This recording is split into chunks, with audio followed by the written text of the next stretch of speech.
Hey guys. Tonight we begin with the floating nightmares, the Victorians politely called prison hulks. Giant wooden ghosts chained in the harbor, packed with convicts the government did not quite know what to do with.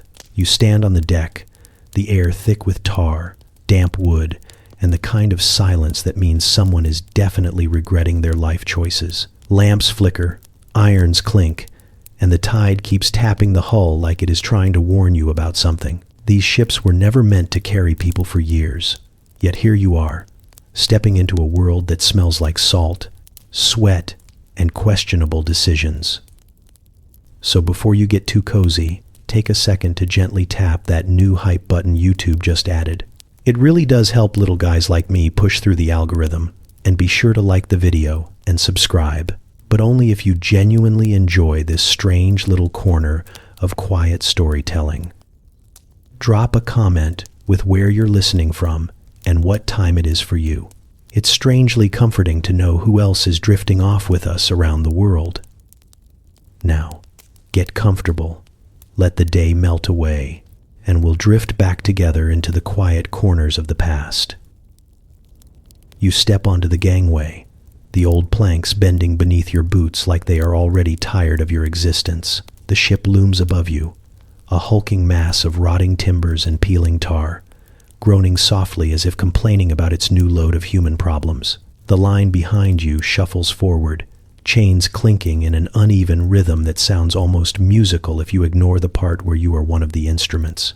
The guards bark orders with the enthusiasm of men who stopped enjoying their jobs sometime around never, and you do your best to look compliant without looking terrified, which is harder than you expect. The smell hits next, a swirling cocktail of salt water, stale sweat, damp wood, and whatever dreams gave up down here decades ago. It creeps into your nose, wraps itself around your tongue, and settles in your hair like it has every intention of staying. You breathe shallowly at first, then reluctantly accept that air is not optional. The guards march you forward with the practiced boredom of people who have seen this scene so many times they could do it asleep, though you suspect some actually have. You step fully onto the deck, and the ship gives a long, low groan that sounds like it is judging you personally. Lanterns sway from hooks, their light trembling across warped planks and rusting fittings.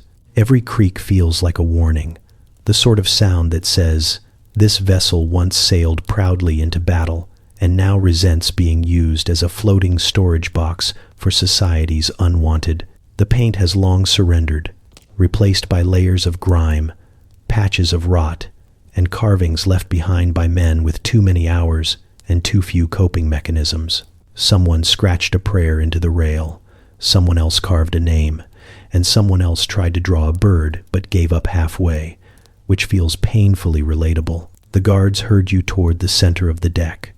One of them taps a ledger with a small flourish, the closest thing to artistry you have ever seen in paperwork. He looks you up and down as though assessing whether you will survive a week, then jots something down with the confidence of a man who believes he is never wrong. You try to read his face, to guess if he sees defiance or fear in your eyes, but he gives you the same look he gives everyone, the look of a man mentally categorizing livestock. Chains ring out around you, harsh at first, then gradually blending into the background until you barely hear them. The men beside you wear irons that glint dully in the lantern light, each link heavy enough to remind them of exactly where they stand.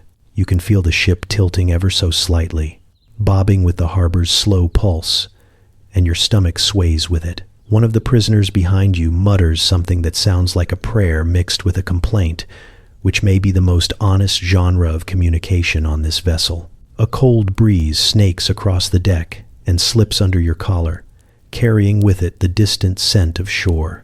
Somewhere out there, normal life continues. People buy bread, gossip with neighbors, and complain about weather instead of the structural integrity of their living quarters. You try to picture it, but the image feels fuzzy, like a memory borrowed from someone else. The hulk has its own gravity, pulling you inward, demanding you acknowledge that the rules have changed. You glance up.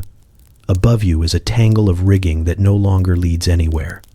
Sails have been stripped away, leaving ropes that swayed gently in the night breeze like the world's saddest wind chimes. Seagulls perch there, watching you with the confidence of creatures who know they will outlive you. One squawks loudly, a sound so sharp it makes a few prisoners flinch.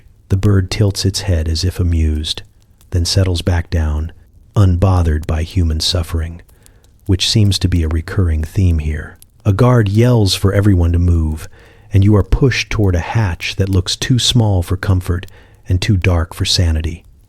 You hesitate at the threshold, staring down into a gloom that smells thick and alive. Warm, humid air rises from below, carrying hints of bodies, damp rope, and the slow decay of wood that has absorbed too many secrets. The lantern beside the hatch flickers weakly, barely pushing back the dark. This is the moment the truth settles in your bones, heavier than the irons you will soon wear.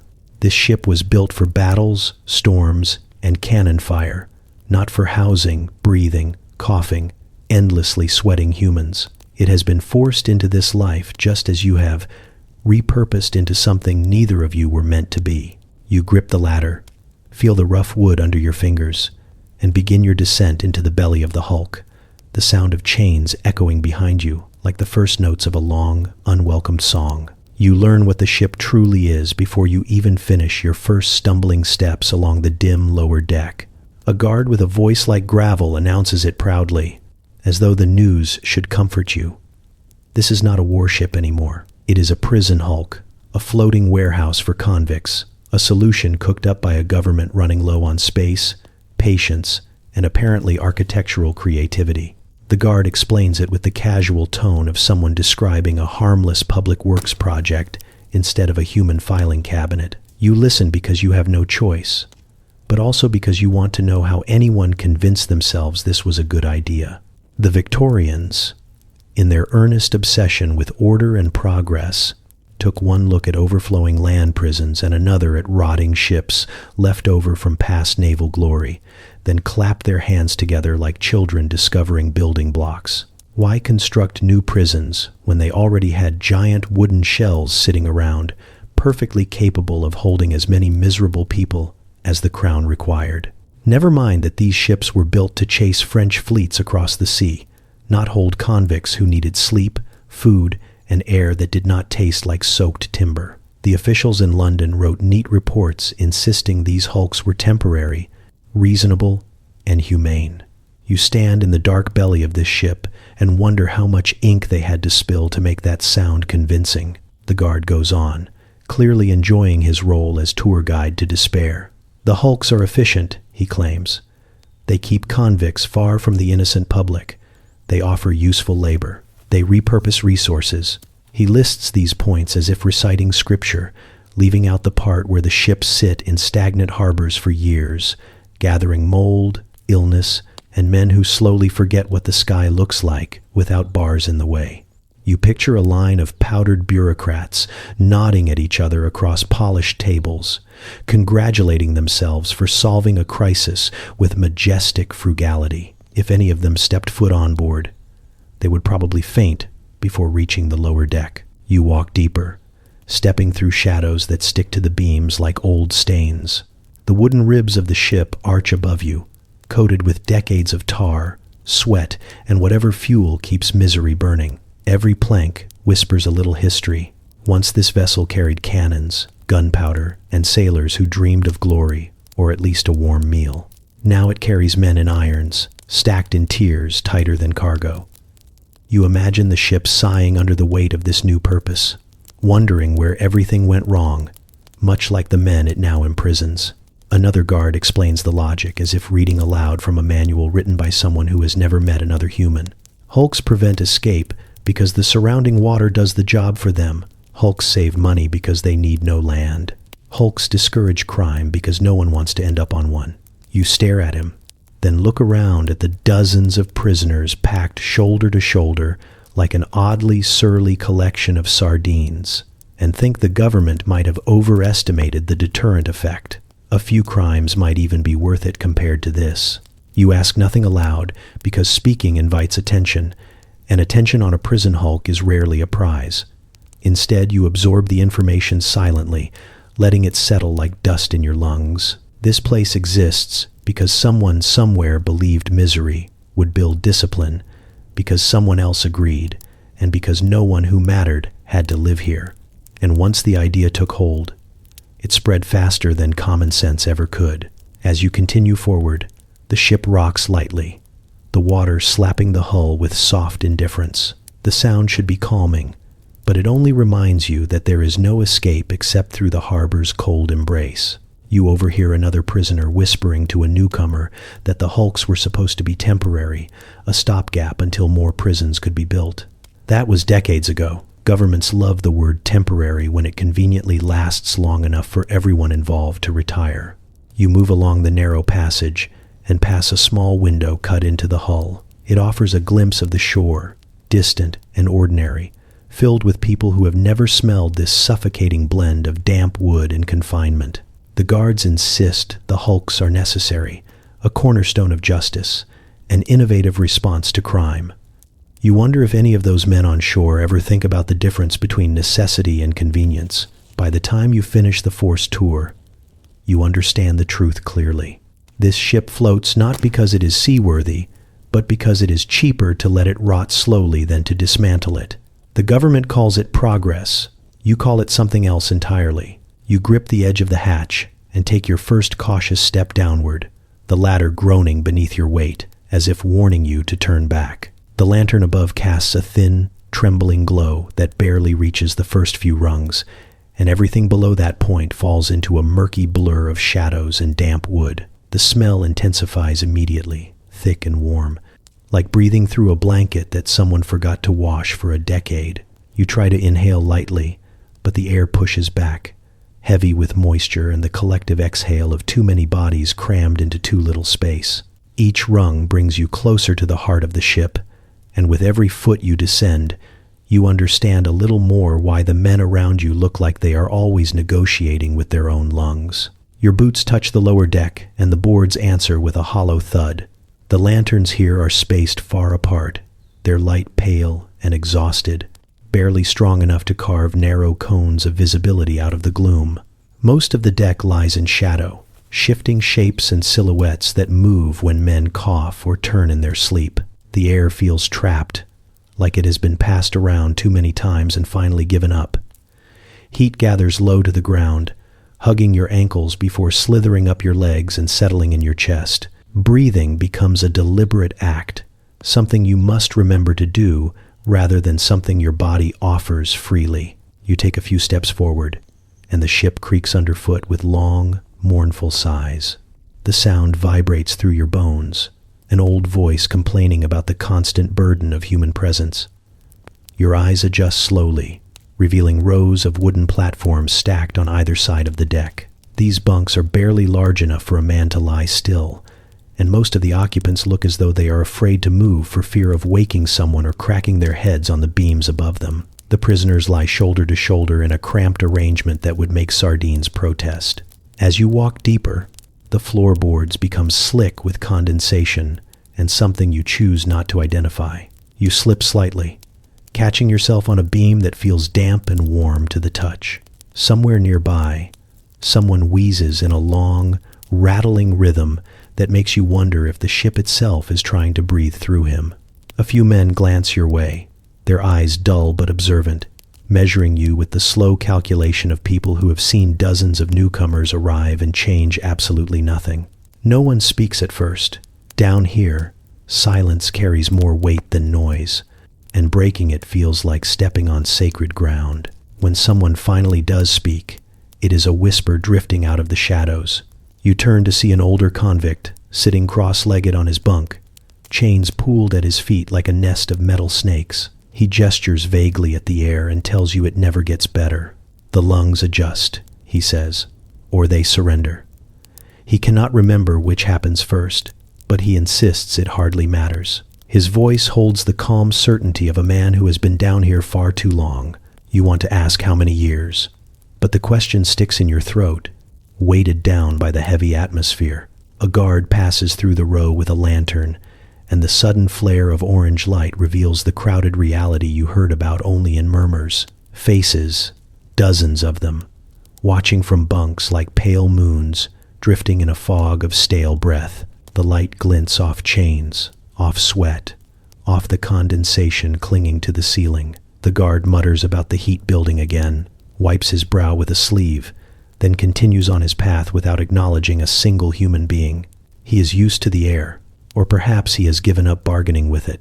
Someone coughs behind you, a deep, chest-shaking sound that echoes through the hull. It triggers another cough, then another, and soon, half the deck is caught in a chorus of hacking that makes the lanterns tremble. When the coughing dies down, the silence that follows feels even heavier, like the ship is holding its breath, waiting to see who will inhale next. You take one more step, steadying yourself as the floor shifts beneath you. The ceiling hangs low, beams crowding overhead, as if the ship itself is closing in. You feel your lungs strain, searching for air that does not taste like damp wood and human struggle. For a moment, you understand why the prisoner's shoulders sag the way they do, why their eyes look hollow, why every movement feels like it must be justified to the body before being attempted. Down here, even oxygen comes at a cost. You move deeper into the dim belly of the hulk, each step announcing itself with a creak that feels louder than it should. The lantern light fades behind you until the world becomes a shifting blend of shadows, whispers, and the faint clink of iron against iron. You sense eyes on you long before you can see faces, the way animals sense a change in weather. And when the shapes around you finally sharpen into men, it is like walking into a room full of ghosts who never quite finish their business with the world. The first prisoner you truly see sits on the edge of his bunk, elbows on knees, looking at you with the mild interest of someone evaluating whether you will make decent conversation or at least amusing background scenery. His face is a map of old scrapes and poorly healed cuts, each line telling its own version of events he has probably edited for dramatic effect. He greets you with a nod that seems almost friendly until you realize he is watching your pockets, not your eyes. Down here, hospitality is more curiosity than kindness.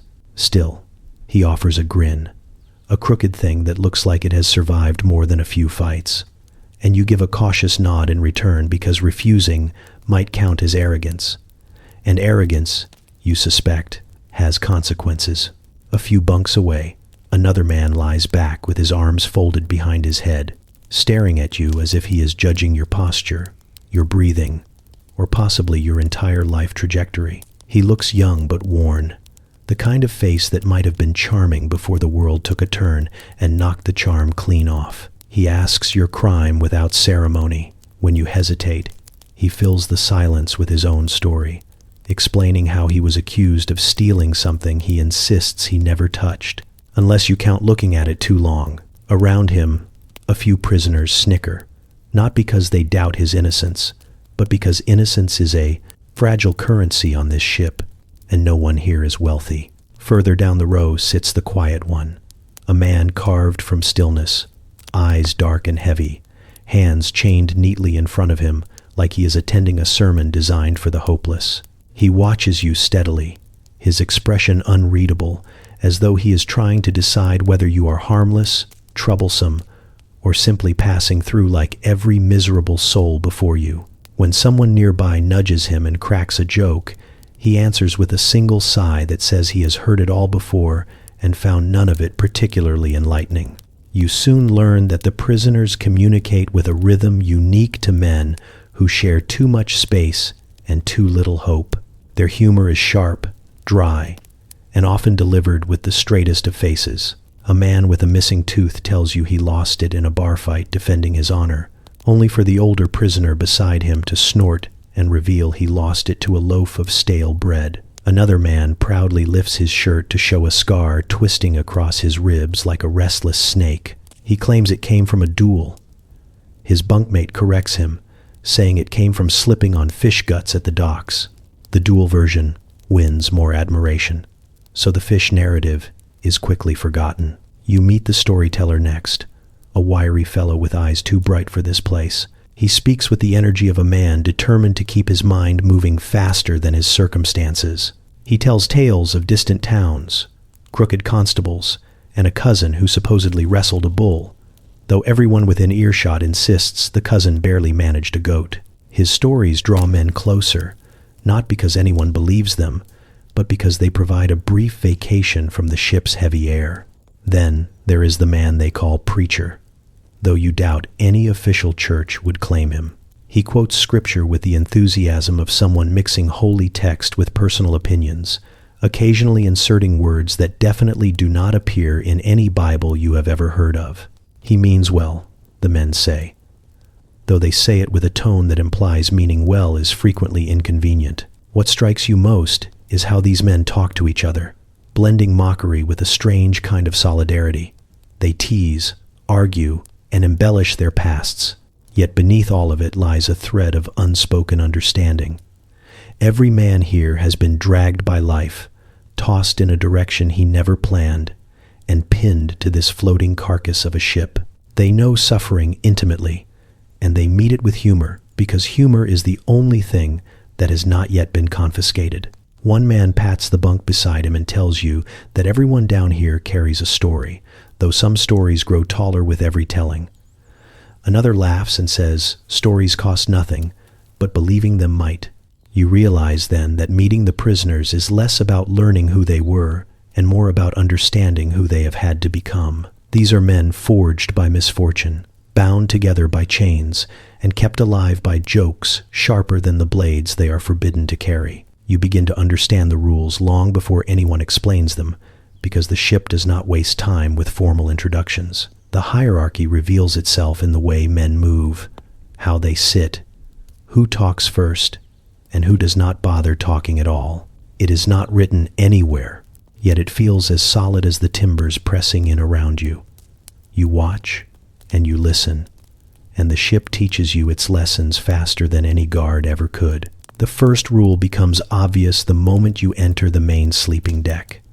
There are certain bunks you do not look at too long, certain corners you do not wander into unless you want your day to end badly. A man near the center row sits with his back against the wall, chains resting on his lap like a pet he has trained. Nobody steps within arm's reach of him unless invited, and he pays for nothing in the quiet currency of favors. You learn his name quickly, because others say it with the same caution you might use around a loose cannon rolling across a deck. He does not raise his voice. He does not need to. The space shifts around him like the ship itself gives him a polite berth. Then there is the man everyone calls cook, though he does not cook anything. He simply stands closest to the food bucket when it arrives and has declared himself in charge of distribution. The guards have not bothered correcting this situation. Perhaps they think it builds character, or perhaps they just enjoy watching men negotiate spoonfuls of stew with all the diplomacy of treaty talks. Cook is not dangerous in the dramatic sense. He is dangerous in the petty sense, the way an annoyed rooster is dangerous. Annoy him and you will find your portion shrinking mysteriously or your bowl tilting at just the wrong moment.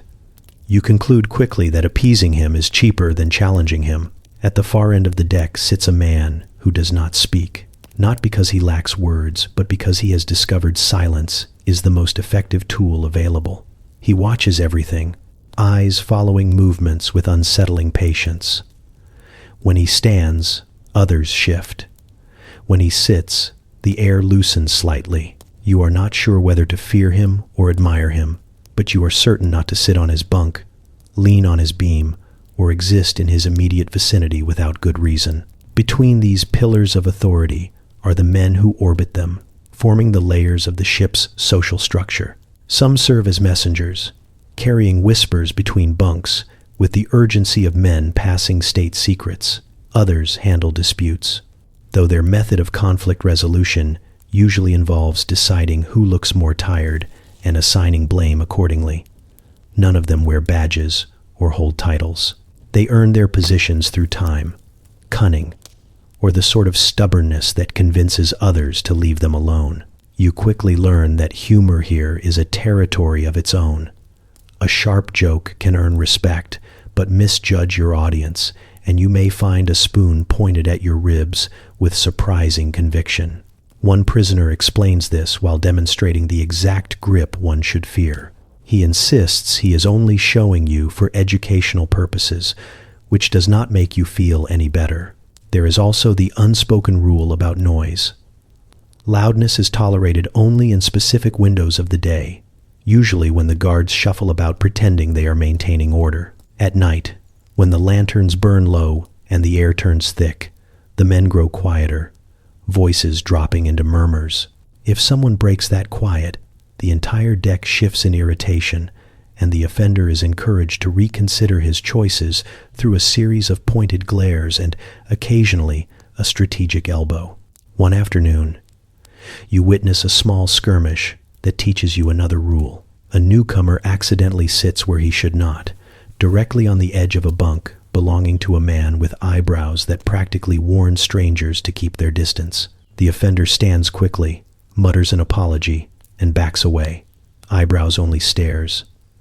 The tension lasts several breaths before melting into nothing, but you can feel the lesson sink into your spine. The men here do not need weapons. They have mastered the art of making a look feel like a threat. Gradually, you begin to understand where you fit. Not important enough to draw attention, not foolish enough to provoke anyone, not yet knowledgeable enough to navigate the subtler politics. You stand on the outer edge of things, which is the safest place for anyone new. From there, you observe, you catalog. You learn which men laugh too easily, which hide anger beneath quiet tones, and which will defend you simply because they are bored and enjoy watching chaos unfold. The ship has its own ecosystem, a living hierarchy crafted from boredom, confinement, and too many personalities pressed into the same wooden box.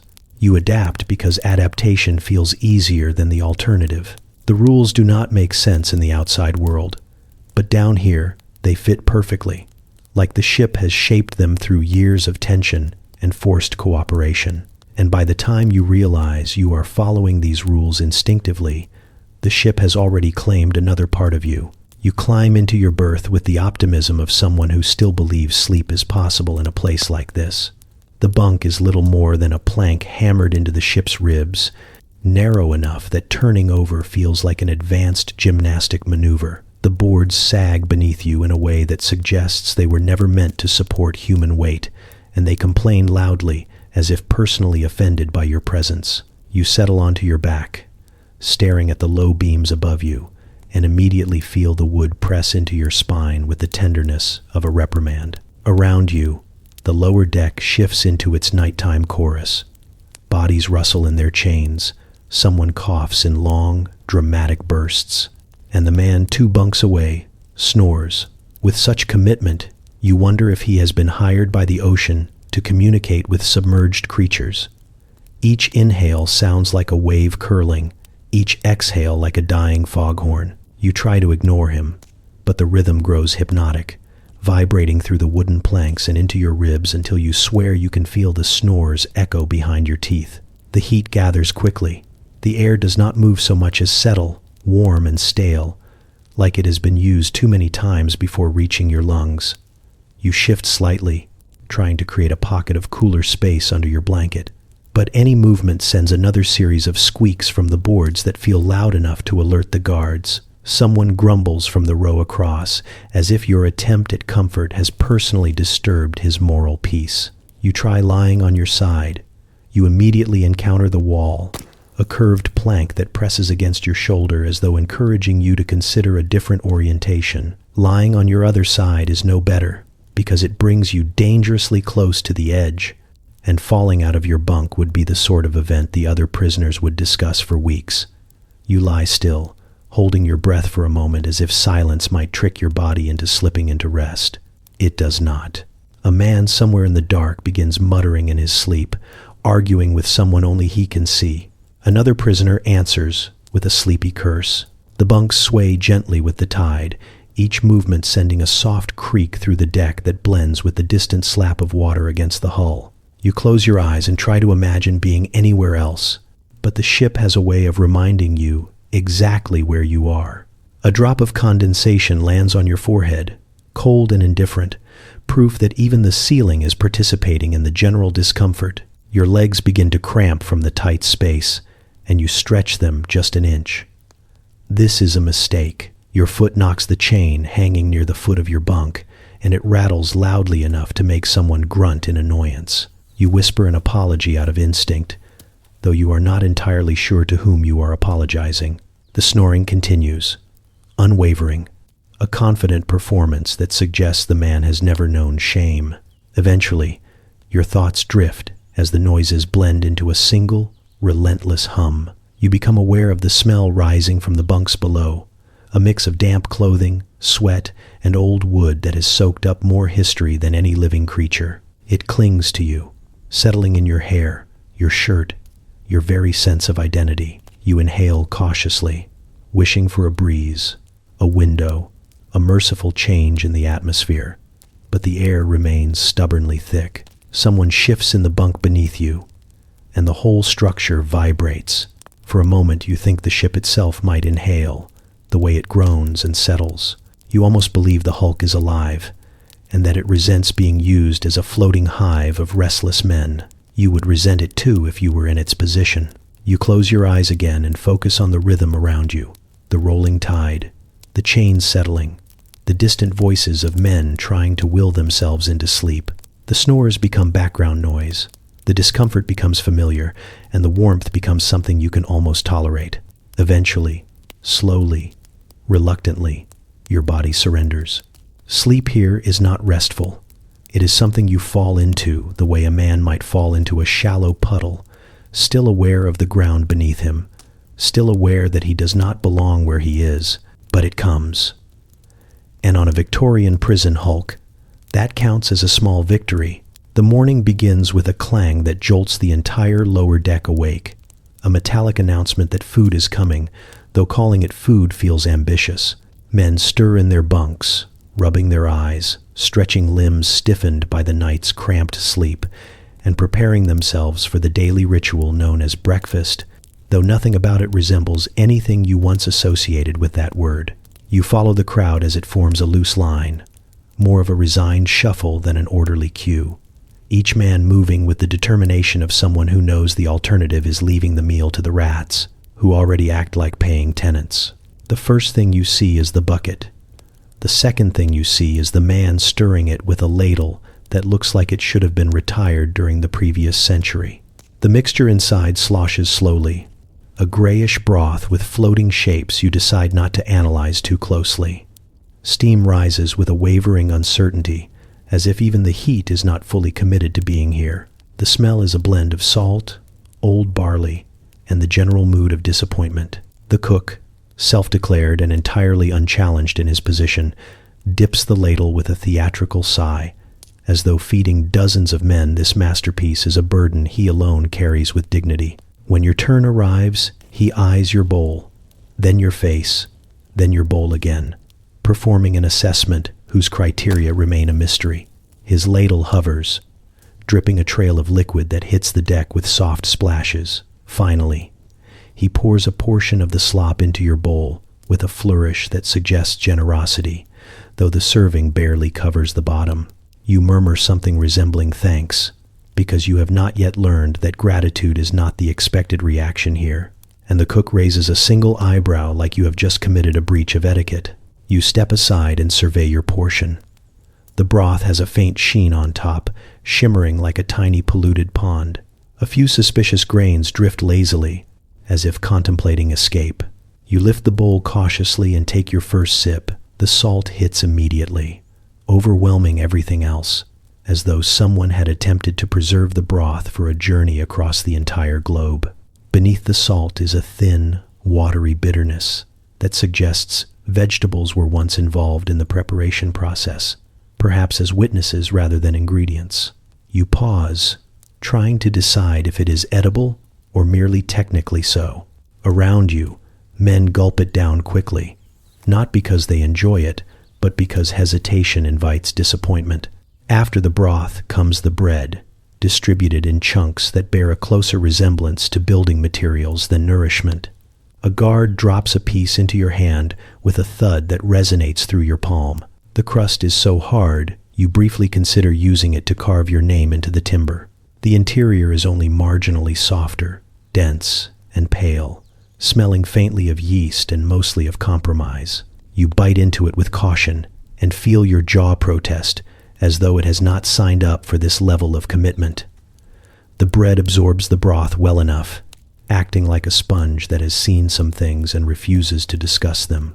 The men around you eat in practiced silence, focused on the task of getting the meal down before their stomachs rethink the plan. A few trade comments under their breath, dry jokes about the culinary creativity of the British penal system. One man claims the bread could stop a musket shot at close range. Another insists that if the ship ever sinks, the prisoners could fashion a raft from the hardened loaves and drift to freedom, assuming the waves respect baked goods.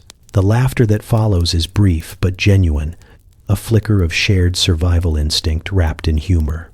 As you chew, you notice that the broth's aftertaste lingers, faintly metallic, like the flavor of old kettles boiled too many times.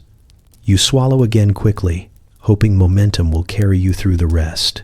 The warmth of the liquid spreads through you in spite of its flaws, and you remind yourself that warmth is a luxury on this ship, even if it arrives disguised as questionable soup. When the meal ends, bowls are stacked, crumbs are brushed away, and the cook resumes, stirring the remainder of the bucket with the solemn air of a man tending a sacred ritual. Men drift back to their tasks, their bunks, or simply to find a patch of deck that feels slightly less miserable than the rest. You linger a moment longer, examining the bread crust still in your hand, marveling at its stubborn texture. It strikes you then that this meal, as strange and unappealing as it is, will become part of your daily rhythm. You will drink the salted nonsense until your tongue accepts it, chew the unyielding bread until your jaw adapts, and stand in line each morning with the same weary anticipation shared by everyone on board. You take one last bite, close your eyes, and resign yourself to the truth. On a prison hulk, edible is a generous category. The day begins before the sun even decides whether it wants to bother rising, announced by a guard's boots stomping along the deck with all the tenderness of a man attempting to wake the dead by violence alone. You open your eyes to a world that looks exactly as it did when you closed them, dim, cramped, and thick with breath and damp. A whistle shrieks through the corridor, and men sit up at once, rubbing their faces, yawning, stretching, each movement carried out with the weary precision of those who have repeated it far too many times already. You join them because not joining them is not an option, unless you secretly wish to be used as an example in the morning punishment round.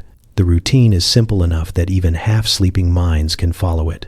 Roll from your bunk, make room for the next man, avoid stepping on anyone who might stab you for the offense, and file into a line that moves with the slow determination of a funeral procession.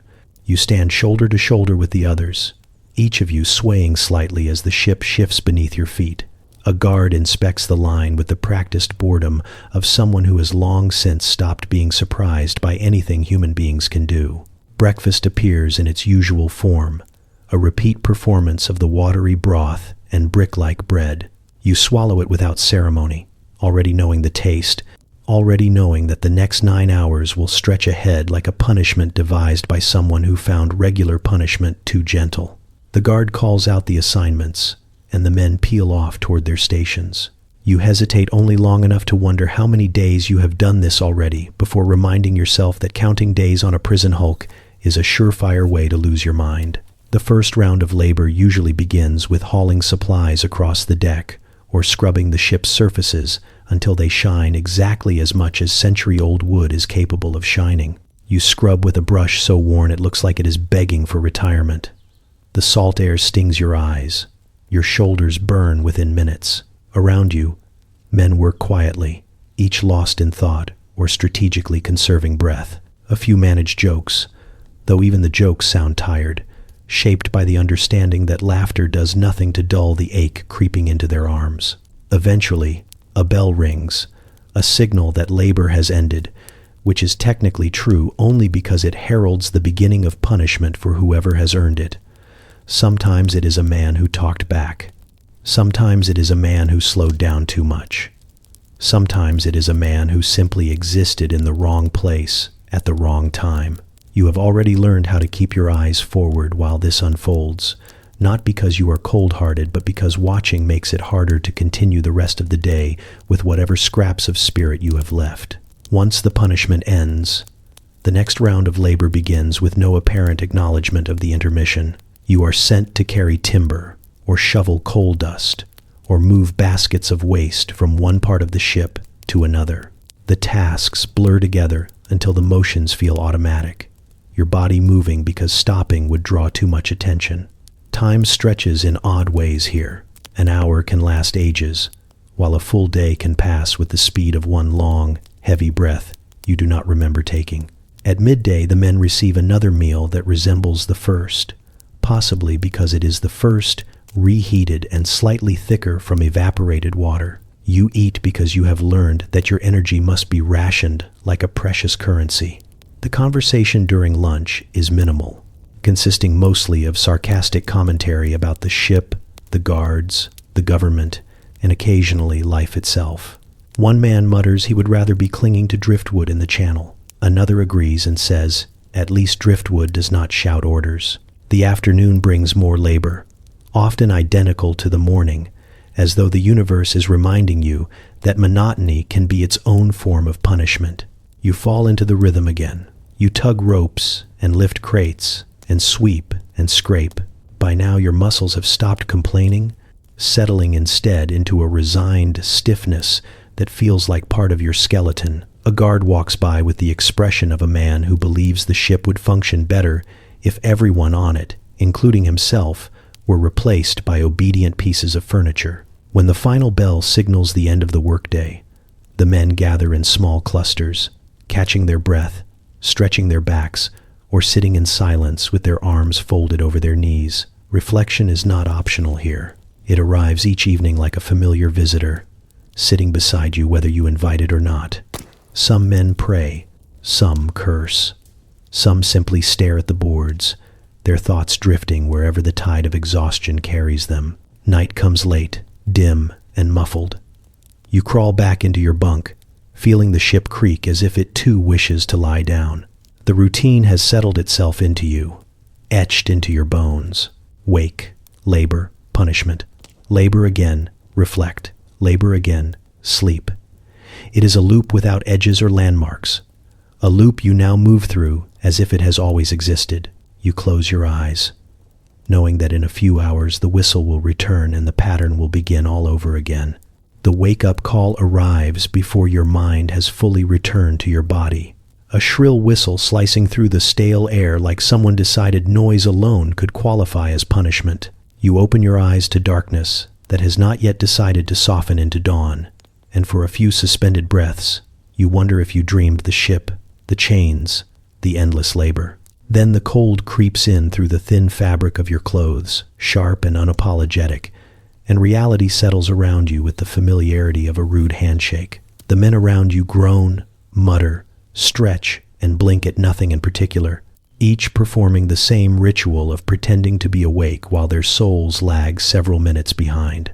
The guards stomp through the berth with their polished boots and polished expressions, the sort of expressions that say they have been awake for hours and resent anything resembling comfort in others. One of them tosses the door open wider, letting in a gust of pre-dawn wind that slaps the back of your neck with icy enthusiasm. You sit up quickly because hesitation is not wise in these moments. A sleepy man once moved too slowly and found himself introduced to the business end of a truncheon before he had fully processed the sentence, "Get moving." You pull yourself from the bunk, joints cracking like old timber shifting in a storm, and shuffle into the narrow aisle. The line forms with the elegance of a herd of exhausted sheep, each man adjusting his shirt, rubbing his arms, and trying to look marginally alive. You file along with them, feet numb, breath fogging in the chill, and step toward the open deck where the muster takes place.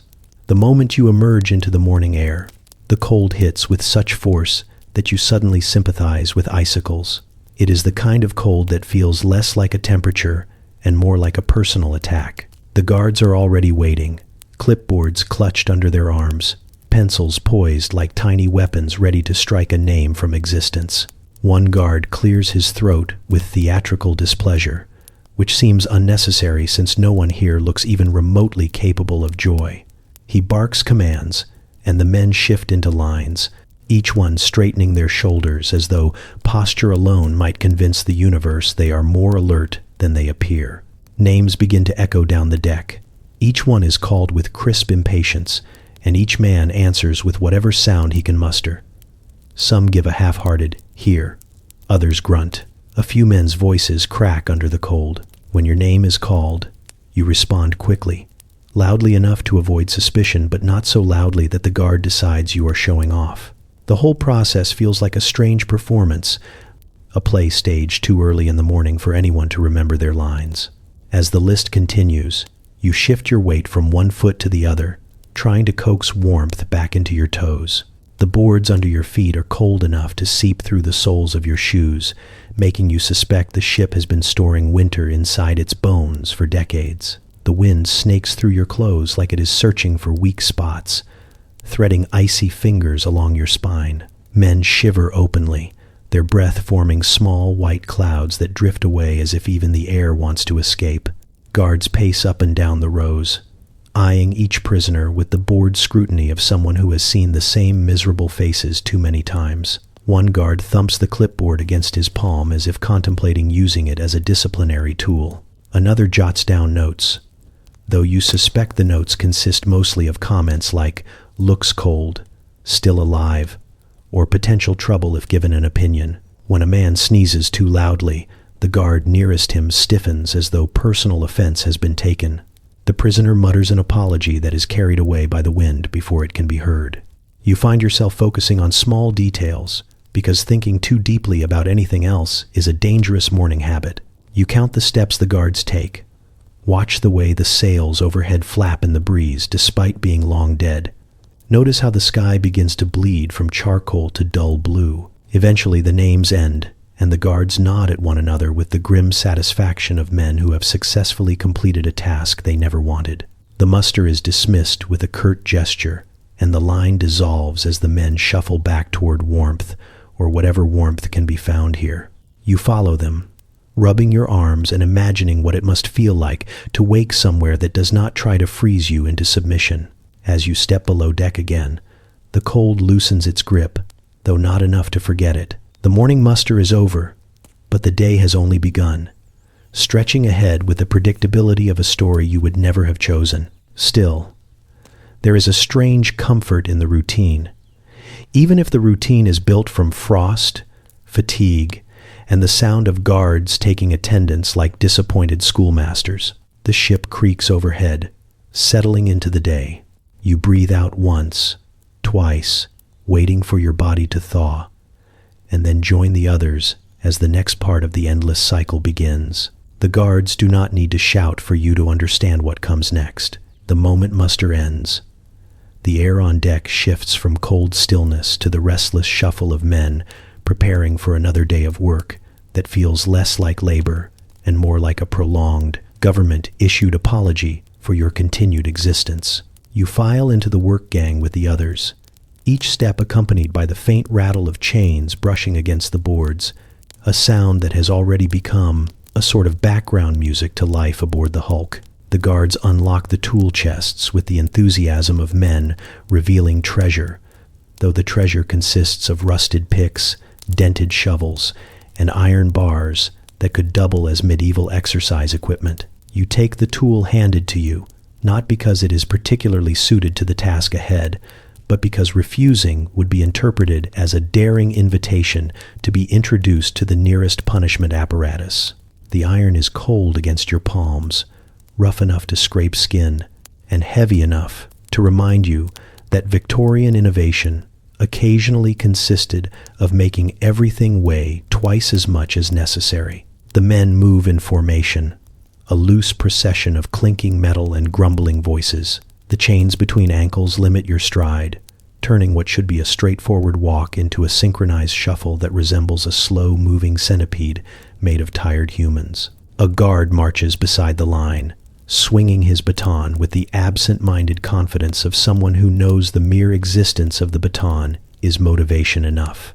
You reach the shoreline or the work platform depending on the day, and today it appears the authorities have decided stone breaking is the correct activity to improve your moral character. The pile of rocks waiting for you looks large enough to rebuild Rome twice, and the foreman gestures at it as though he is presenting a magnificent feast. The only thing feast-like about it is that it promises to leave you equally exhausted and slightly nauseous. The first swing of your tool sends vibrations up your arms, rattling your bones in a way that suggests stone breaking was invented by someone who disliked bones. The impact produces a dull crack and a small cloud of dust that drifts into your face, coating your tongue with the flavor of complaint.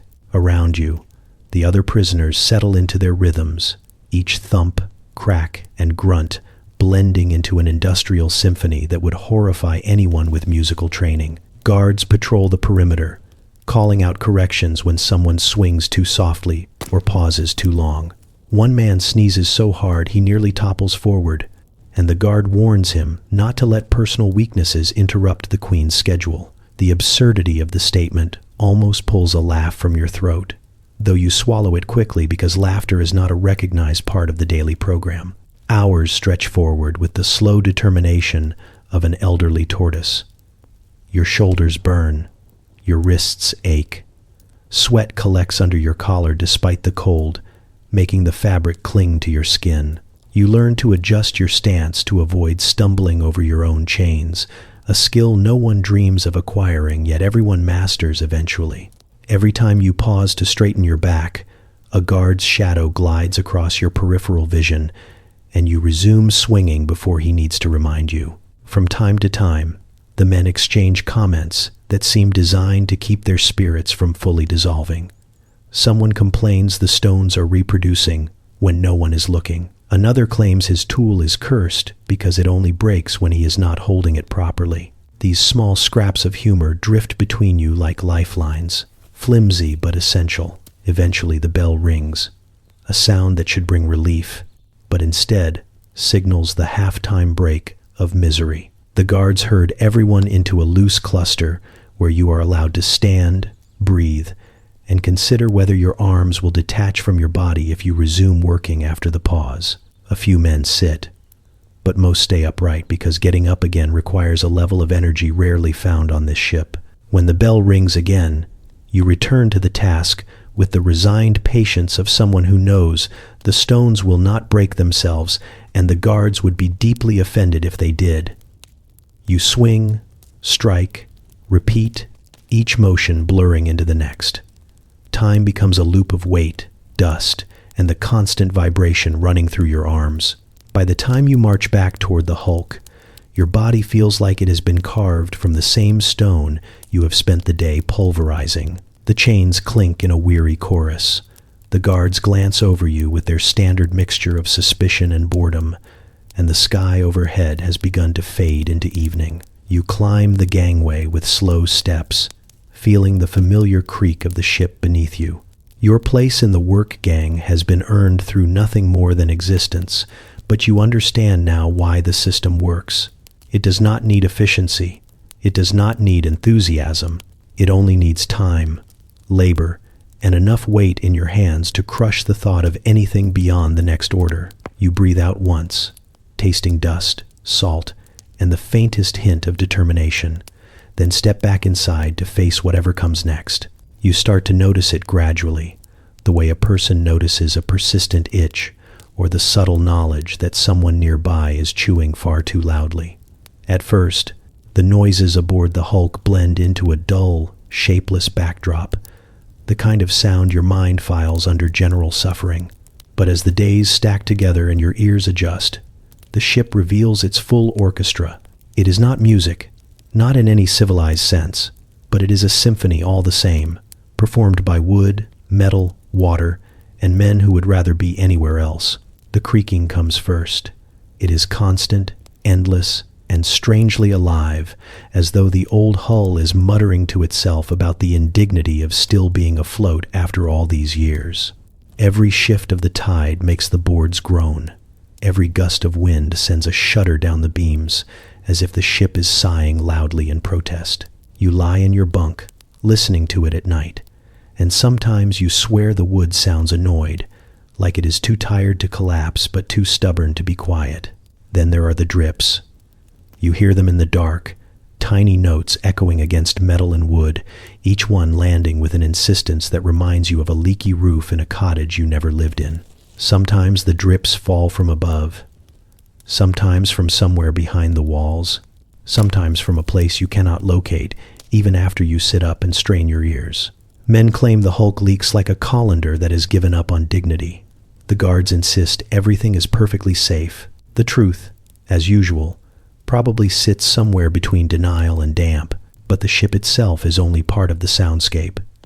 The prisoners contribute their own movements, breaths, and complaints, turning the lower deck into a living cavern of human noise.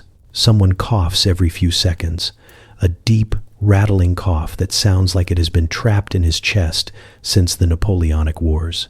Another man snores with such thunderous commitment that you imagine sailors passing by on smaller boats assume a wild animal has taken up residence. The snores come in varied lengths and intensities, some short and sharp, others long and mournful, like sad foghorns lamenting their life choices.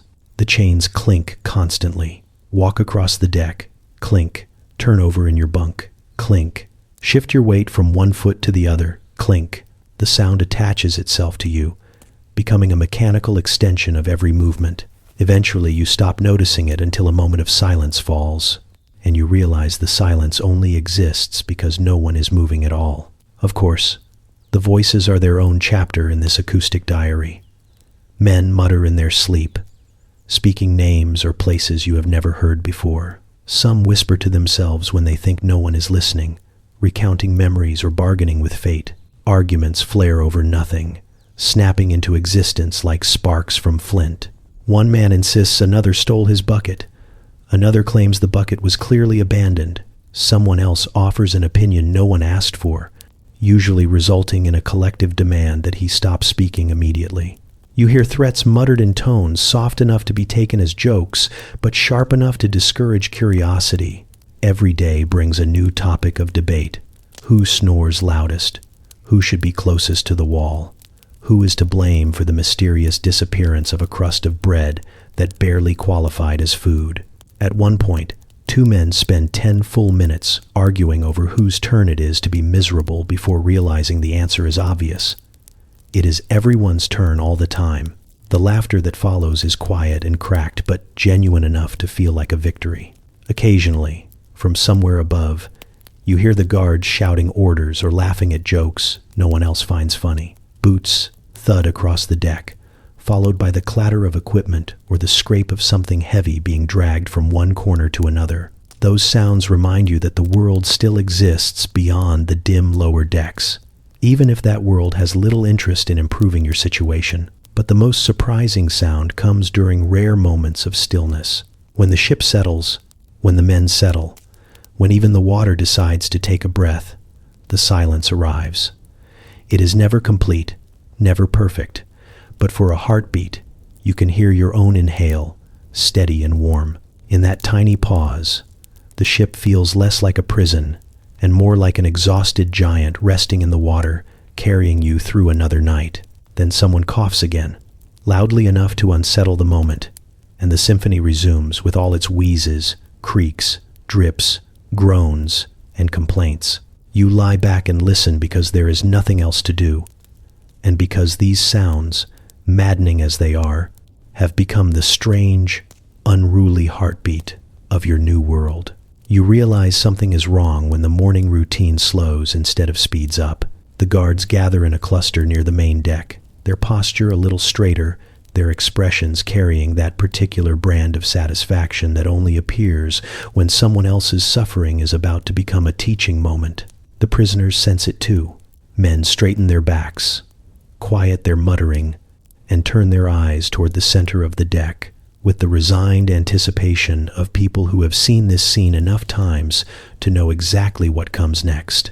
A man is dragged forward by two guards, his wrists bound, his face pale from a mix of fear, exhaustion, and the cold that clings to the morning air. You recognize him vaguely from the lower deck, a man who kept mostly to himself, someone who muttered jokes under his breath that no one understood but everyone appreciated. Now he stands trembling before the assembled crowd, and whatever he did wrong has officially graduated to spectacle. The guards announce his offense, though they speak quickly and without much enthusiasm. Something about backtalk, something about failing to follow orders, something about attitude. You get the sense the actual crime is less important than the opportunity to remind everyone why compliance is such a cherished trait aboard the Hulk. The guard in charge gestures toward the cat o' nine tails, hanging neatly from a hook like a museum exhibit no one should ever get close to. The whip looks harmless at a distance. Up close, the leather strands bristle with knots designed to tear rather than simply strike. The man is secured to the grating, his shirt pulled away from his back, exposing skin that looks too thin to endure what is coming. You look at the faces around you and see a mixture of dread, pity, and weary acceptance. No one looks away entirely. Looking away is suspicious. Looking too closely is suspicious. You attempt the middle ground, the gaze of someone who is present but not personally involved, a balancing act the ship has forced you to master. The guard who handles the whip steps forward with an expression of professional detachment. He taps the tails against his palm once, testing their weight, as though he is preparing to paint a fence rather than lash a man's flesh. When the first strike lands, the sound cuts through the cold air like a sharp crack of thunder. The man tenses, his hands gripping the frame so tightly his knuckles turn white. He grits his teeth, refusing to cry out, and you can almost feel the collective breath of the prisoners tighten with him. The second strike tears into his skin. This time a muffled sound escapes his throat, something between a gasp and a swallowed cry. The guards nod approvingly, as if pain is proof of moral progress. The third strike draws blood. A few men in the line shift their weight, not out of impatience but out of shared discomfort, each flinch traveling through the deck like a tiny shock wave. You keep your breathing steady, focusing on the details that will not make you sick, the way the sunlight barely reaches the deck, the way the ropes overhead sway with the tide, the way the boards creak under the shifting weight of men trying not to react. You notice the prisoners watching closely, not because they enjoy the spectacle, but because they need to remember the consequences. They file this moment away inside themselves, next to all the other reminders of how quickly a day can turn. By the seventh strike, the man's breath comes in sharp bursts. His back is a mess of welts and blood, the skin raised in jagged patterns that will scar no matter how long he serves. The guards remain unmoved, their faces carved into the same stern mask they wear during muster and inspections. You wonder if they ever feel anything at all, or if the ship has drained them too, turning them into wooden extensions of the vessel's discipline. When the final blow lands, the man slumps forward, held up only by the restraints. A guard steps in, checks his pulse with a bored glance, then nods to release him. They unfasten the bindings and let him sink to the deck, where two prisoners are ordered to carry him below. They do so gently, more gently than the guards ever would, lifting him with the quiet care of men who know they could trade places with him any day. The punishment ends the way it always does, with a guard proclaiming that discipline makes better men.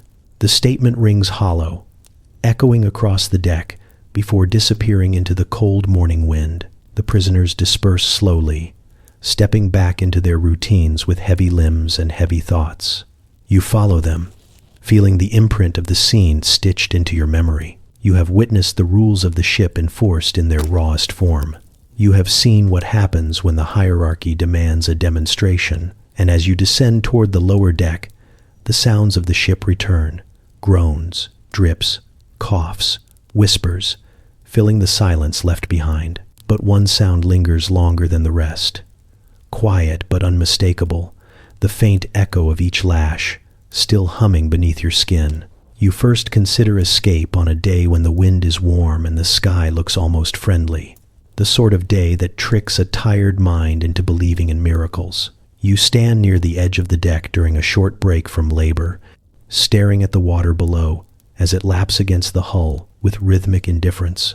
From a distance it looks calm, almost inviting, shimmering under the faint sunlight like a polished sheet of glass.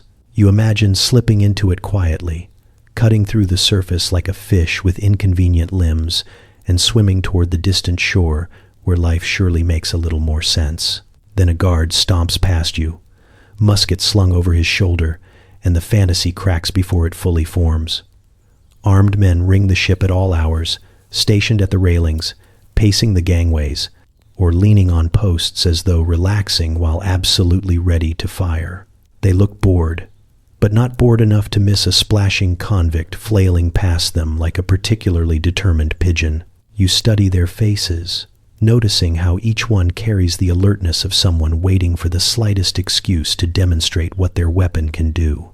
Even if you somehow avoided the guards, there is the small matter of the chains. They cling to your ankles during the day, clinking with each step like sarcastic reminders of your limitations. At night, the heavier restraints appear, cold metal that steals warmth from your skin the moment it locks in place. Swimming with one set would be difficult. Swimming with both would be a comedy routine ending in tragedy. You once tried lifting the full weight of the leg irons off the ground with a single hand and succeeded for exactly half a second before nearly removing your own toes. Still, your imagination insists on considering the water, so you let it examine the option.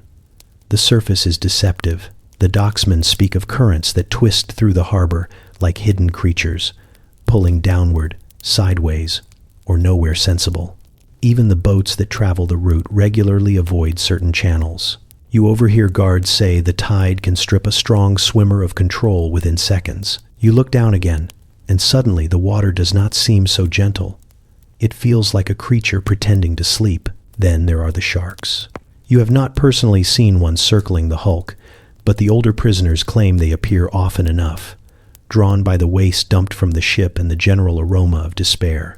One man swears he watched a fin trace a perfect circle around the hull for half an hour before drifting off in search of fresher entertainment. Another claims sharks have learned to associate splashing with meals, which you hope is an exaggeration but suspect is only half true. You picture yourself dropping into the water, making all the wrong noises, and being immediately greeted by something with far more teeth than compassion. Your own swimming ability does not help. The last time you attempted to swim was years ago, in a quiet river where the biggest threat was stepping on a stone that looked insultingly fish-like. You remember paddling unevenly, thrashing with more enthusiasm than technique, and swallowing enough water to learn humility.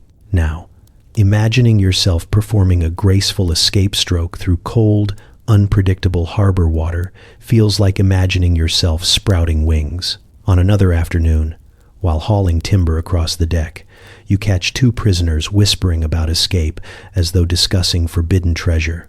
One explains the obstacles with the practiced tone of a man who has calculated every angle twice and abandoned each one thrice. The guards, the tides, the sharks, the weapons, the chains, the distance, the unpredictable weather, the cold. The number of witnesses who would absolutely shout to ensure the spectacle does not go unnoticed. By the time he finishes listing everything capable of ending an escape attempt, he sighs and scratches his beard like a scholar who has misplaced his final argument. Even the ship itself resists escape. The hull sits low in the water, preventing easy jumps. The ropes are guarded. The lifeboats are chained. The docks are patrolled by officers who think the hulk's prisoners might spontaneously form a synchronized swimming team. Every inch of the vessel has been arranged to ensure the fantasy stays exactly where it belongs, floating uselessly inside your mind. As night falls, you lie in your bunk, listening to the creaks and groans of the ship, letting your thoughts drift through the impossible. For a moment you imagine the perfect escape, the flawless dive, the silent swim, the quiet disappearance into freedom. It lasts only a heartbeat before the reality of the cold air seeps through your thin blanket again. Escape is something you think about because imagining freedom is a small rebellion the guards cannot confiscate. But deep down, you know the truth. This ship is a cage designed by people who understand hope a little too well. You meet the prison surgeon on a day when your shoulder aches too sharply to ignore, a deep grinding pain that began during the morning's labor and refused to loosen its grip. You tell yourself it is nothing, just a pulled muscle, or the result of lifting something that weighed half a small house.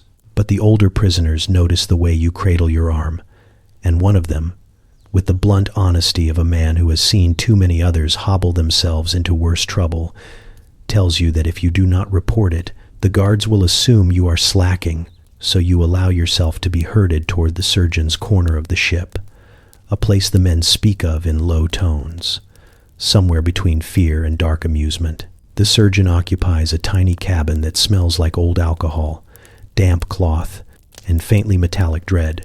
When you step inside, your eyes adjust to the dim lantern light and meet a man whose appearance does not inspire confidence.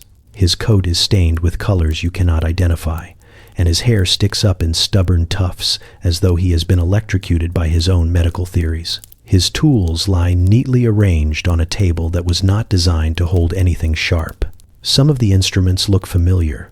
Others resemble items a blacksmith would use when feeling experimental. He looks up at you with the weary expression of someone who has patched up far too many men who insist they are dying because of a splinter. He waves you closer with a hand that displays 3 fingers wrapped in bandages.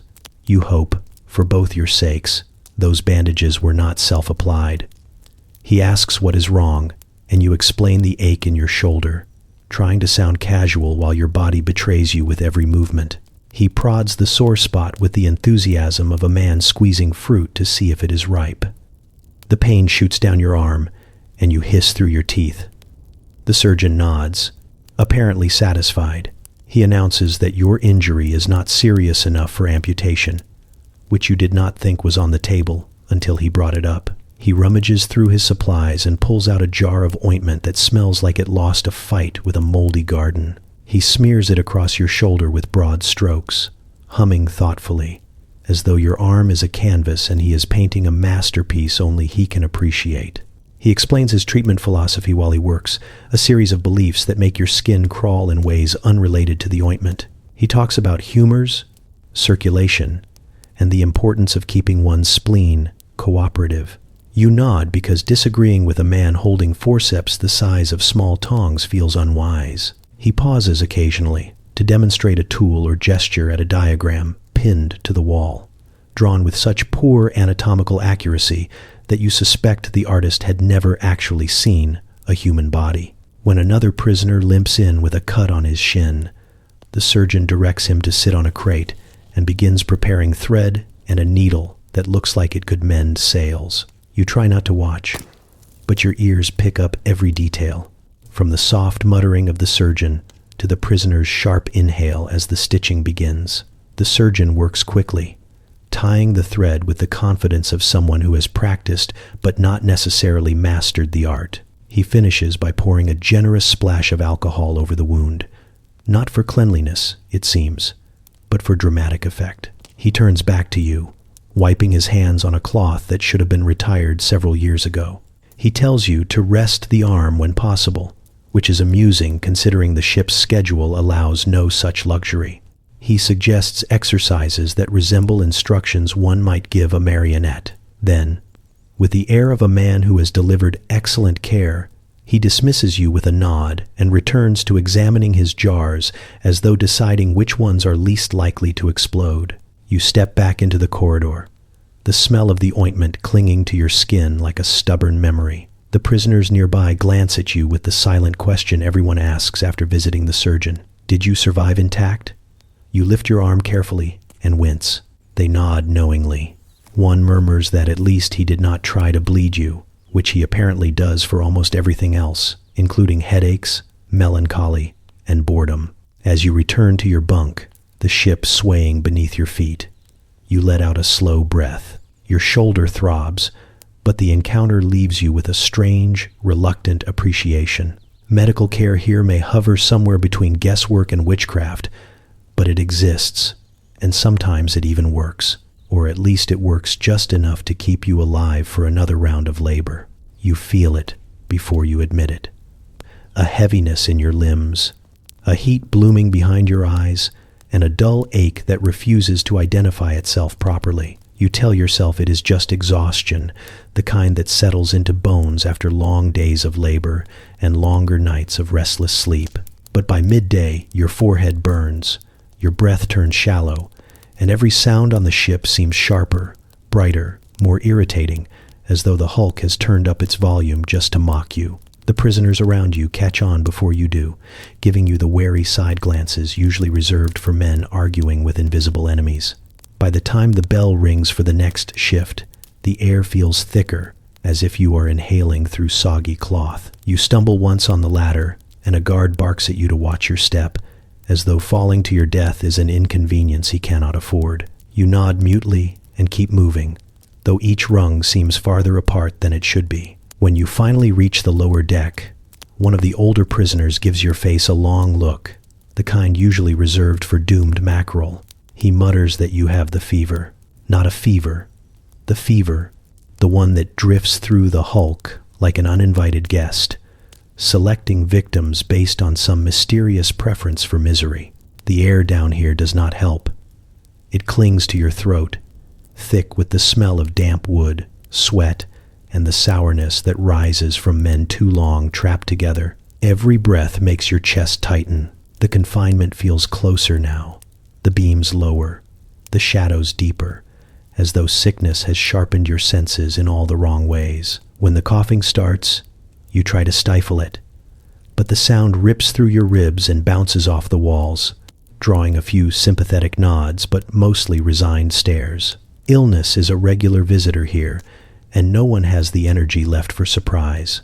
A prisoner named Marrow, a wiry man with a talent for diagnosing ailments, he himself survived through pure stubbornness rather than medicine, approaches you with a squint. He presses the back of his hand to your forehead, declares you hotter than the devil's stove, and disappears before you can argue.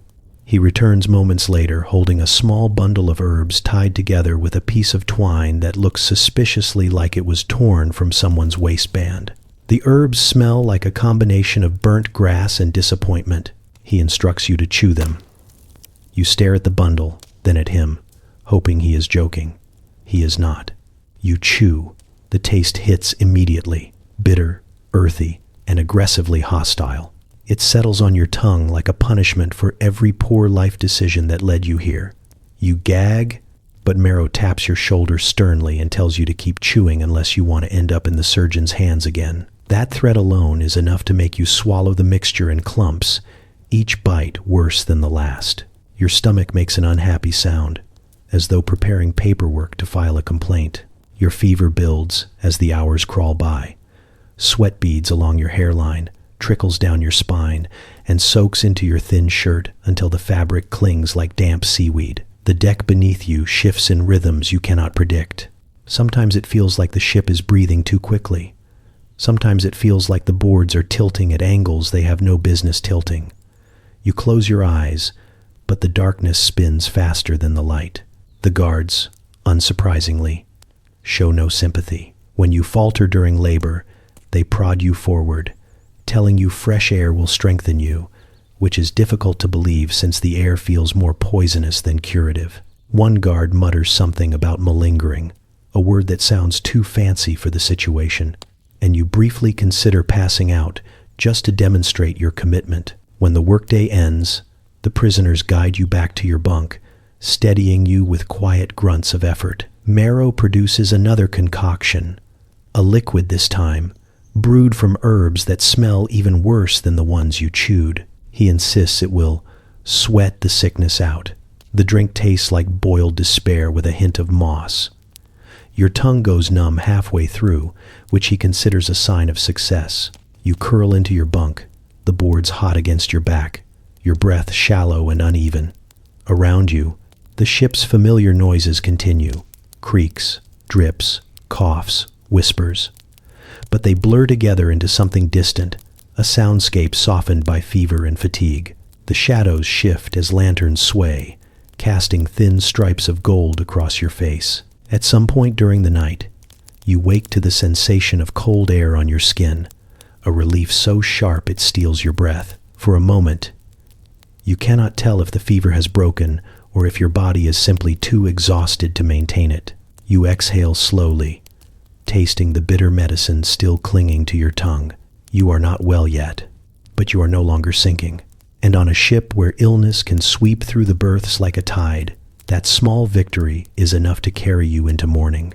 You start by watching them the way you watch storm clouds, cautiously, curiously, and with the quiet understanding that their moods can change the entire atmosphere of the day. The guards are everywhere, leaning against rails, pacing the gangways, hovering near the hatch, each one carrying enough authority to ruin your afternoon with a single sentence. At first, they all look the same, uniforms stiff from salt and routine, expressions carved into that stern shape people adopt when they think responsibility makes them important. But as the days unfold and you grow accustomed to the Hulk's strange rhythms, their differences begin to surface. Some of them are petty tyrants, men who seem to have woken up one morning, glanced at their reflection, and decided their life's purpose is to make small things difficult. They shout for the sake of shouting, correcting posture, tone, movement, even breathing if it sounds too confident. One guard scolds a man for stepping out of line by half a shoe length. Another demands you pick up a dropped tool more respectfully, though you are not entirely sure what respectful tool lifting looks like. These guards thrive on the smallest victories, the kind that only exist because no one here is allowed to argue. Then there are the bored veterans, older men who have clearly seen more than they requested from life. They pace slowly, boots thudding against the deck in the rhythm of long habit. Their eyes drift rather than focus, as though they are looking past the prisoners, past the ship, past the harbor itself, toward memories they would rather not revisit. They do their jobs, but with the heavy disinterest of someone performing a chore for the 1,000th time. These are the guards who sigh before giving an order, as though apologizing internally for the inconvenience of existing. One of them carries a pipe he never lights. Another keeps a small notebook tucked into his pocket, occasionally scribbling something you suspect has nothing to do with prison records. Their commands come less sharply. Their punishments are rare and usually reluctant. You watch one instruct a man to lift a crate again, slower this time, and the entire exchange feels more like a weary parent than a prison officer. They are not kind exactly, but they are tired enough that cruelty takes too much effort. But the strangest and most unsettling category is the small group of guards who display flickers of actual humanity. They do not advertise it. In fact, they try very hard to hide it behind the official mask worn by every officer on the ship, but you see it in the way one guard clears his throat awkwardly before handing a sick man a cup of clean water. You see it in the way another smuggles a second ladle of broth into someone's bowl when the cook is distracted. You see it when a guard pauses before ordering a beating, jaw tight, eyes uncertain, as though remembering he used to live a different life. One of these guards catches you watching him during labor. He nods once, a small gesture that acknowledges you not as a number on a clipboard, but as an actual person standing under the same weather. You nod back without thinking. He turns away quickly, shoulders stiffening, as if the moment embarrassed him more than it should. Later that day, when another prisoner collapses from exhaustion, this same guard is the one who steps forward first, shouting for water instead of punishment. The others look surprised. You are surprised too. Even the petty tyrants have odd layers. One spends his off hours carving small figures from spare wood, leaving them lined neatly on a beam near the stern, where no one dares touch them. Another has a habit of humming the same old tune during inspections, something strangely gentle that does not match his usual bark.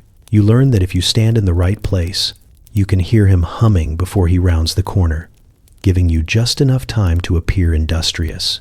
As you observe them day after day, the truth becomes unavoidable. The guards are prisoners too, trapped in their own routines, tethered to the ship's mood, shaped by the same cramped air and ceaseless groaning of timbers. Some cling to authority as a lifeline, others drift through their duties like ghosts. A few still carry enough softness to remember that suffering does not always need sharpening. The men around you talk about the guards with the cynicism of people who have endured too many orders and too few kindnesses.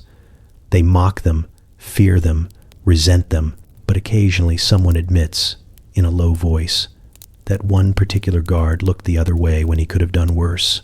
That one guard delivers news of punishments in the gentlest tone allowed by the job. That one guard steps between conflict and escalation just long enough for tempers to cool. You take all this in, quietly. You watch the guards the same way someone listens to the ship's creaks and groans, learning what each sound means and what danger it signals.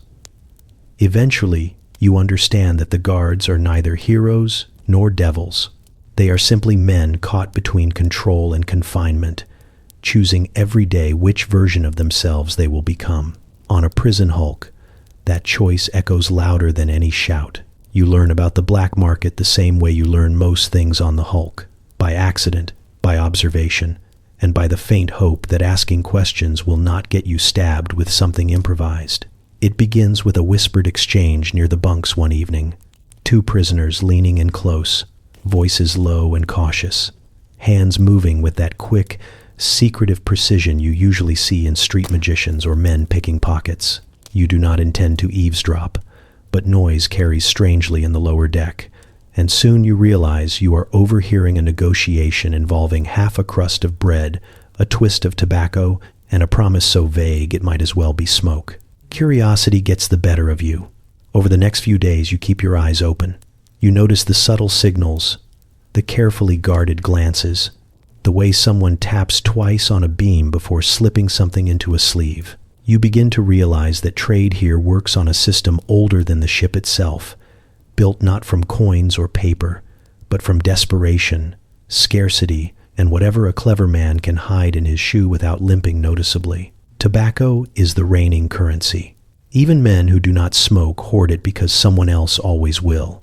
A twist of the stuff can fetch anything from an extra ladle of broth to a bunk closer to the wall where the drafts are slightly less personal. You see a man trade a tiny scrap of tobacco for a stitching job on his torn shirt. You see another hand over a larger twist in exchange for someone else taking his turn scrubbing the latrine buckets. The negotiation looks solemn, almost ceremonial, and you suspect both men will remember it for years, because the smell of tobacco lingers longer than most friendships down here. Bread is the next valuable item. Not fresh bread, of course, since such a luxury would cause a riot, but the hardest, driest chunks that rattle like stones and can be used as currency, tools, or possibly blunt weapons. Some prisoners shave crumbs off their rations and hide them inside their bedding, building tiny reserves they guard more fiercely than gold. You watch one man trade a corner of his bread for a scrap of charcoal. Later that night, he uses the charcoal to draw a small picture on the wall beside his bunk, some little memory from home, crooked and smudged, but treated with reverence. You decide then that value aboard the hulk has nothing to do with logic. Favors, though, are the true powerhouse of the black market. They move quietly, passed from man to man, accumulating interest like silent debts. You see a prisoner slip a bucket of clean water towards someone who helped him during muster weeks ago. You hear rumors of a man who knows how to loosen chains ever so slightly, not enough to escape, but enough to sleep without bruising. Another man keeps track of which guards enjoy small flattery, and he trades that knowledge like a precious metal. The funniest part is that no one ever states the favors aloud. Not entirely. They hover in the air, understood, remembered, and honored, because breaking a favor is the closest thing to blasphemy available here. Contraband moves in stranger forms. You see a man pull a button from his shoe, only it is not a button but a tiny folded paper packet containing something powdered and suspicious. Another produces a small knife blade carved from metal stripped off a tool handle. It is dull, crooked, and more likely to injure the whiler than the target. But it is a blade, and on the hulk, that gives it value far beyond reason. Someone claims to have smuggled a peach pit onto the ship, which seems impossible until he shows it off with the pride of a man holding a crown jewel. No one knows what he plans to do with it, but the pit circulates through half a dozen trades before the day ends. Eventually, someone tests your own willingness to participate. A quiet man with tired eyes asks if you have anything worth trading, and you answer honestly that you barely have a shirt to your name. He studies you for a moment, then hands you a small twist of tobacco with a shrug. He says you will figure out how to make it useful. It is not charity. It is an invitation, a door opening into an unofficial world that exists beneath the official misery. You take the tobacco reluctantly, feeling the dry leaves crunch under your fingers. Around you, the ship groans, the lanterns sway, and the men settle into evening with the slow, familiar rhythm of caged animals who have learned to invent their own rules. You tuck the tobacco into your boot, feeling its presence as you walk. You are part of the market now, whether you meant to join or not. And strangely, that small scrap of contraband feels like the first piece of control you have held since stepping aboard the Hulk. You learn early that disputes aboard the Hulk follow a logic so strange it might as well be written in an ancient script.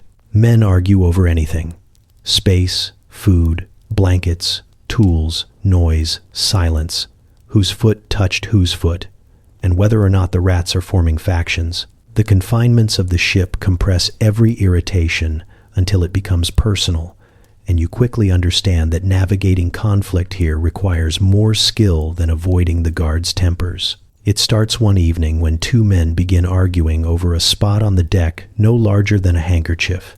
One claims he has stood there every night since he arrived. The other claims he marked it earlier with a scuff of his boot. Neither claim can be proven, and neither man is willing to surrender pride. So the argument escalates into gesturing, then posturing, then the kind of close-faced confrontation that makes every nearby prisoner lean back slightly, just in case something sharp appears. You do what everyone else does. Pretend not to watch while absolutely watching. The fight itself is short.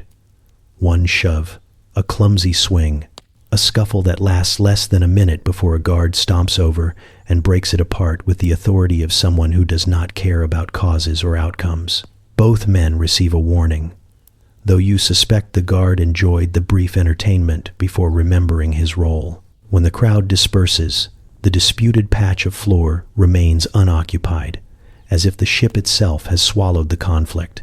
But not every dispute ends so abruptly. Sometimes alliances form, loose ones made from necessity rather than trust. You see prisoners stand behind their bunkmates, not because they are friends, but because everyone fears isolation. Disputes ripple through these alliances like waves, shifting loyalties and changing the unspoken hierarchy. You learn to watch for who leans forward during a confrontation and who leans away. Those small movements tell you which way the wind is blowing. Threats, of course, circulate like rumors.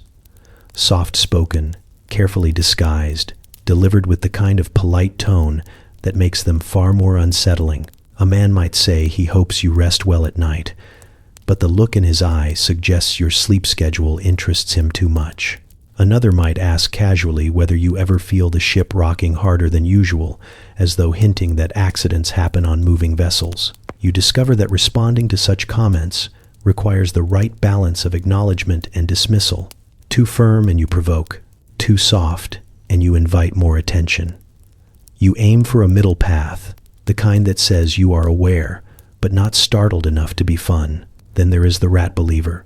You do not know his real name because everyone simply calls him Captain Vermin. He is wiry, restless, and always listening. He insists the rats have organized themselves into a council. He claims they meet behind the barrels near the stern and that they have begun assigning roles: scouts, thieves, morale officers.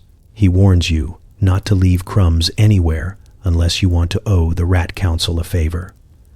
At first you assume he is joking, but then you see how seriously he watches the rodents scurry through the shadows. You decide privately that even if he is wrong, it is unwise to challenge a man who has chosen to negotiate with creatures living under the floorboards. Oddly enough, Captain Vermin proves useful. He has a knack for predicting when tempers will flare, as though he senses the tension crawling through the air. He tells you to avoid a certain corner one afternoon. Later, you hear the familiar thud of fists in that exact spot. He advises you not to sit beside two men during supper. They argue minutes later, one accusing the other of taking an extra spoonful. You begin to wonder if the rats truly are communicating with him, or if he simply pays more attention than most. Over time, you learn to navigate the disputes yourself. You adopt the posture most men use, relaxed enough to appear unthreatening, but alert enough to respond if someone grows uncomfortably close. You avoid stepping on toes, literal or metaphorical. You learn that apologies are valuable only when timed correctly, and silence is often the safest contribution to any argument. You master the art of diverting conversations, offering small distractions, or pretending to misunderstand questions that feel like traps. Sometimes you witness moments of surprising restraint. A man lifts his fist as though ready to strike, then lowers it slowly when another prisoner touches his arm. Another steps back from a confrontation when he notices a guard turning his head, unwilling to lose privileges over pride. These moments remind you that survival is not just physical here. It is mental, emotional, and communal in strange, knotted ways. By the time you settle into your bunk that night, you understand that disputes on the hulk are inevitable, woven into the cramped life you share with too many men and too few comforts. Conflict exists the way the ship creaks, constant, shifting, alive. But somehow, in the crowded chaos, you also discover the quiet skill of keeping your footing, choosing your words, and avoiding battles that cost more than they gain. And if all else fails, you remind yourself of Captain Vermin's motto, spoken in a whisper like a secret blessing: always know where the rats stand. You begin noticing the ship's culture in the small things first, the tiny habits men repeat without thinking, the rhythms that emerge when enough people share too little space. It grows naturally, like moss on damp wood, shaped by boredom, survival, and the strange need for meaning in a place where everything feels stripped bare. At first you assume everyone is simply trying to stay sane, but as days fold into weeks, you realize the hulk has developed its own customs, jokes, rituals, and even an unspoken code of behavior that no one can remember learning, yet everyone somehow follows. The jokes are the easiest part to recognize. Humor here functions less like entertainment and more like oxygen. Someone cracks a one-liner about the bread being so hard it might file a man's teeth down. Someone else claims the surgeon once tried to treat a headache by yelling at it. The laughter that follows is rarely loud, never unrestrained, but it spreads in waves, small bursts that break the monotony. You learn quickly that humor aboard the hulk leans heavily on shared suffering, a sort of grim camaraderie that makes even the most miserable tasks feel slightly less crushing. If the joke is dark, it earns deeper laughs. If it is absurd, it earns the biggest ones. But the rituals are stranger. Some are practical, born from necessity. Every man checks his bunk boards with his foot before lying down, testing for rot or loose nails that might turn sleep into a medical event. Others tap the beam above their heads twice before lights out, claiming it keeps nightmares away. You adopt the tapping ritual without admitting why, telling yourself it is simple habit even though you know better. In a place where control is scarce, rituals are anchors. Meal time carries its own customs too. The cook has established a rule that no one speaks while the ladle is in motion. Silence, he claims, keeps the stew from turning on you. It makes no sense, and you want to challenge it. But every man obeys automatically, as though words during serving might summon some lurking curse. When the last bowl is filled, someone inevitably mutters, "May it not kill us," and the line exhales in collective agreement.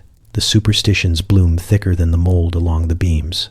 No one whistles below deck because a prisoner long ago swore it summoned bad spirits. A man with a crooked scar across his cheek insists the ship knocks 3 times before someone dies, and after you hear a particularly loud crack during the night, you lie awake far longer than you intend to. Another prisoner believes that if you see 2 rats cross paths at the same moment, you will have good luck the next day.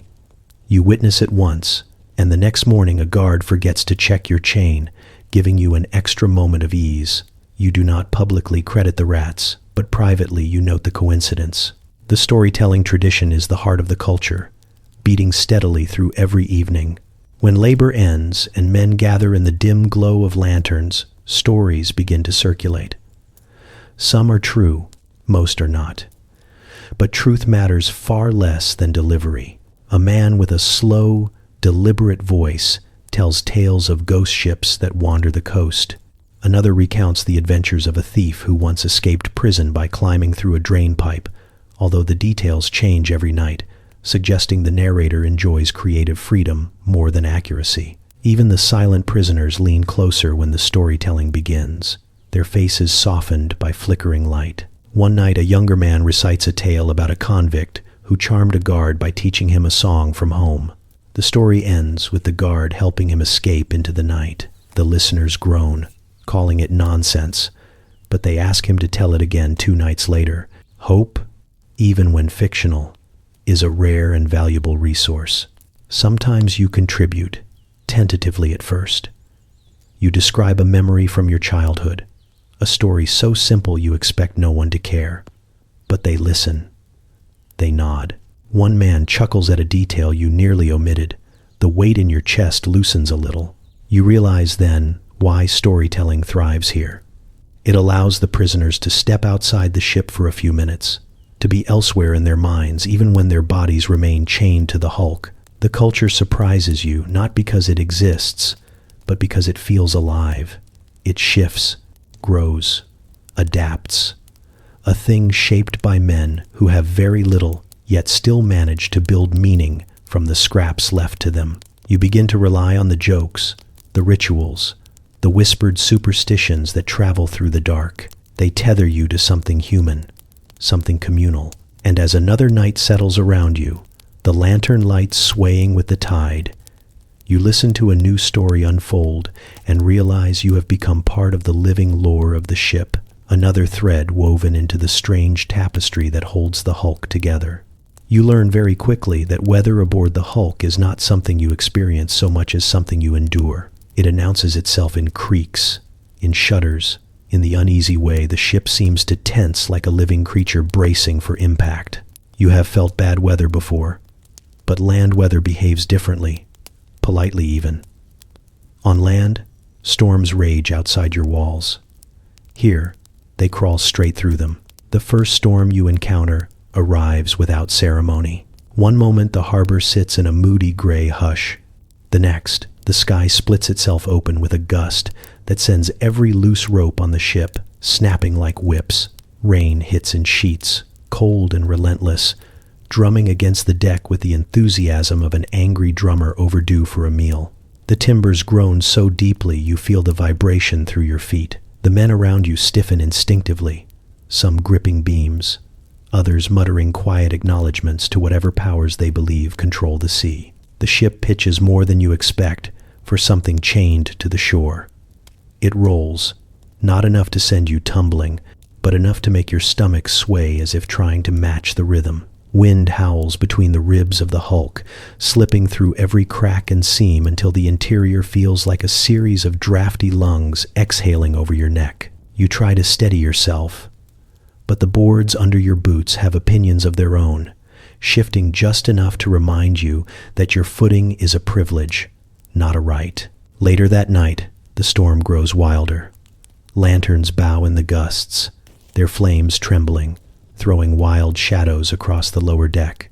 Water drips from the seams overhead, each drop cold enough to make a man flinch. Someone curses the weather. Someone else says the ship has survived worse. A third insists the hulk is secretly hoping the storm will finish it off so it can finally rest. You cannot tell whether he is joking. Sleep becomes impossible. The ship rocks in uneven patterns, each movement reminding you that despite the chains anchoring it, nature still gets the last word. The prisoners lie awake in their bunks, staring upward, listening to the timbers complain. Every now and then the entire hull shudders in a way that makes your heart lurch harder than the ship itself. Then there are the fog days.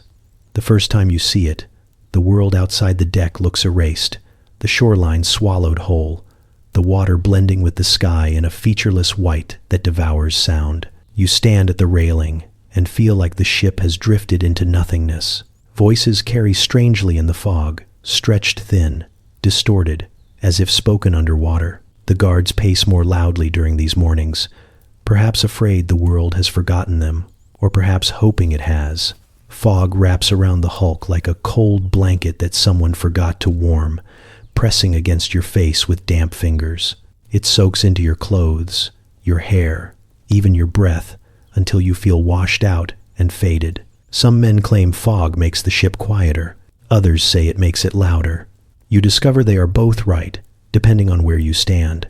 One spot might feel perfectly still, the next echo like a cathedral built for ghosts.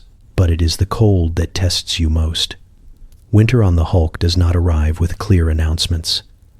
It creeps in slowly, through the boards, through the blankets, through the very spaces between breaths. It settles into your bones with the determination of a tenant who has no intention of leaving. The chill in the lower deck grows so intense that even breathing feels icy.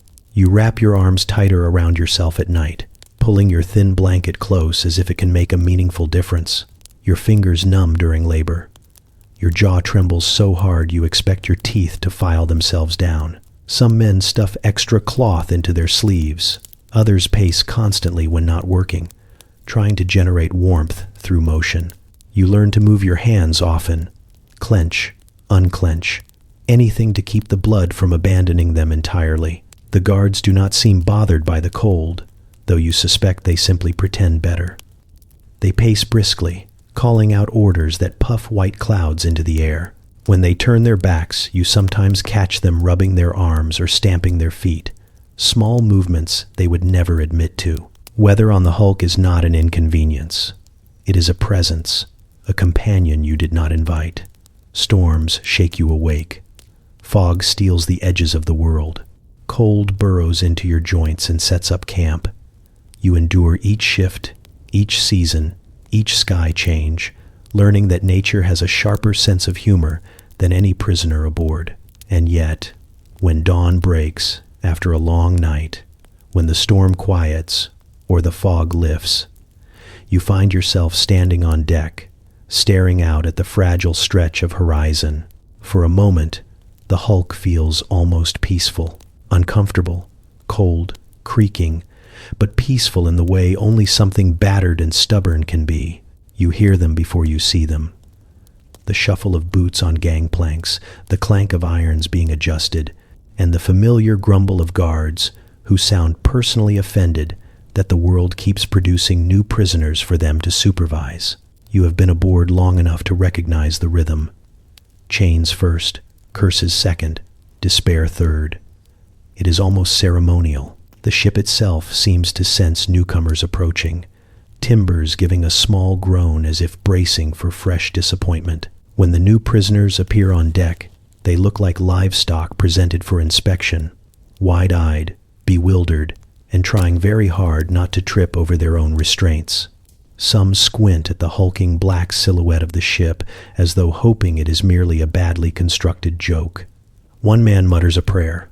Another whispers something that sounds like a promise to write a strongly worded letter to someone important, as if paperwork can liberate him from the chains currently cinched around his ankles. A few still cling to optimism. They ask the guards how long they will be here, whether this is temporary, whether they will be transferred, whether they can appeal, whether someone has made a terrible mistake. The guards respond with the same expression they reserve for barnacles, a mixture of disinterest and mild disgust. One guard finally answers the most persistent man by saying that everything is temporary if you think about it long enough, which is not reassuring, but does shut him up. You watch the procession with the strange mix of familiarity and discomfort that comes from recognizing pieces of your own past stumbling toward you. You see the same tremble in their hands, the same stubborn tilt of their chin as they try to look braver than they feel. Memory stings like cold seawater. You remember your own walk across that plank, the way the ship loomed like a floating coffin, the way your stomach twisted when you realized there was no turning back. The hulk teaches its lessons quickly, but first one is always the hardest. This is your world now. The old prisoners gather along the deck, some out of curiosity, others out of boredom. A few grin with predatory amusement, like cats waiting to see which mouse panics first. The veterans lean against railings or sit on coils of rope, arms crossed, expressions carefully crafted to appear unimpressed. They watch the newcomers the way gamblers watch cards being dealt, looking for tells, weaknesses, or potential allies. One of the older hands, a man with a scar across his temple shaped almost like a misplaced punctuation mark, leans toward you and mutters that you can always tell which ones will cry by nightfall. You do not ask how he knows. You do not want to know. But within a few minutes you identify at least two candidates, both trying desperately to look composed and failing in entirely different ways. One has the shaky determination of a man trying to convince himself that nothing is wrong. The other has the defeated stillness of someone who realized everything is wrong 5 minutes ago and is conserving his energy for the next disaster. As the guards bark orders, the new arrivals attempt to form lines. This would be easy if their ankles were not chained together with the precision of a drunken blacksmith. They shuffle awkwardly, bumping into each other, occasionally apologizing despite having no control over where their legs go. The guards shout louder. The prisoners stumble faster. It becomes a kind of tragic choreography, clumsy but earnest, like a dance designed by someone who has never seen humans before. Then the smell hits them. It always does. You see, the moment their nostrils flare, the moment confusion shifts to alarm. The Hulk has a particular scent, a blend of damp wood, stale sweat, and the persistent undertone of men living too close to one another. It settles into newcomers with the speed of an unwelcome handshake. A few gag. One looks genuinely offended, as if the ship has failed to meet his sensory expectations. Introductions occur in the loosest possible sense. The guards list rules no one truly listens to, the kind delivered so frequently they have lost all meaning. The newcomers nod because nodding seems safe, because nodding implies cooperation, because nodding delays whatever consequences await non-nodders. Behind them, the older prisoners exchange knowing looks, silently betting how long each fresh face will survive before adapting or breaking. Finally, the line moves. The new men are guided toward the lower deck, toward the dark that swallows all bravado, toward the narrow world you already know too well. You watch them go, disappearing into the mouth of the ship one by one, carrying fear, questions, and whatever scraps of hope they have not yet been forced to surrender. And as the last of them vanishes below, you feel the ship settle, the boards shifting slightly under your feet, making room for the newest members of its unwilling family. The Hulk expands and contracts with every arrival, swallowing stories and secrets as easily as it swallows air. Some of these men will become familiar, some will fade, some will vanish in ways no one speaks about. But right now, they are simply new, wide-eyed and trembling, stepping into a world they cannot yet understand, just like you once did. Time does not pass on the Hulk so much as it dissolves. At first you try to measure it. You mark mornings by the clang of chains, by the sour smell of the first meal, by the guards' heavy steps thudding across the deck. You count evenings by the dimming of lanterns, by the soft murmurs drifting through the lower deck, by the thin line of cold that slips into your blankets. But after enough repetitions, the shape of a day becomes indistinguishable from the shape of the next, each one wearing the same worn face, each one settling over you like a damp cloth, with no intention of being removed. You wake with no memory of dreaming. You move through labor with motions that feel borrowed from someone else. You eat, though you barely taste anything, and sleep, though your body never truly rests. The rhythms of the Hulk seep into you until you no longer know whether you are following them or they are pulling you along. Conversations circle the same topics. Jokes repeat themselves. Arguments replay in familiar patterns, sometimes with different participants, sometimes with the exact same ones who have already forgotten they argued in the first place. The strangest part is how quickly your sense of personal time erodes. You tell yourself you have been here only a short while, maybe a handful of weeks, but then a prisoner casually mentions something that happened when you first arrived, and you realize the memory already feels softened at the edges. You try to recall how many mornings you have stood in muster, how many times you have hauled timber, how many nights you have listened to the ship groan in its sleep. The numbers refuse to line up. They drift, contradicting each other, sliding across your thoughts before slipping away entirely. Conversations with the older prisoners reveal that many stopped counting long ago. One man claims he has been aboard since he had color in his hair. Another insists he remembers the ship before it was a prison hulk, though you suspect he exaggerates or confuses it with another vessel. They speak of time as though it is a rumor, something they once understood but no longer trust. When you ask how long they think you have been here, they pause, glance you over, and offer answers that differ wildly from your own estimates. Some days feel endless, stretched thin and brittle. Others vanish before you fully inhabit them, slipping past like water through fingers. Sometimes you awaken certain you missed a day entirely, though no one else seems to share the sensation. You find yourself repeating tasks without remembering starting them.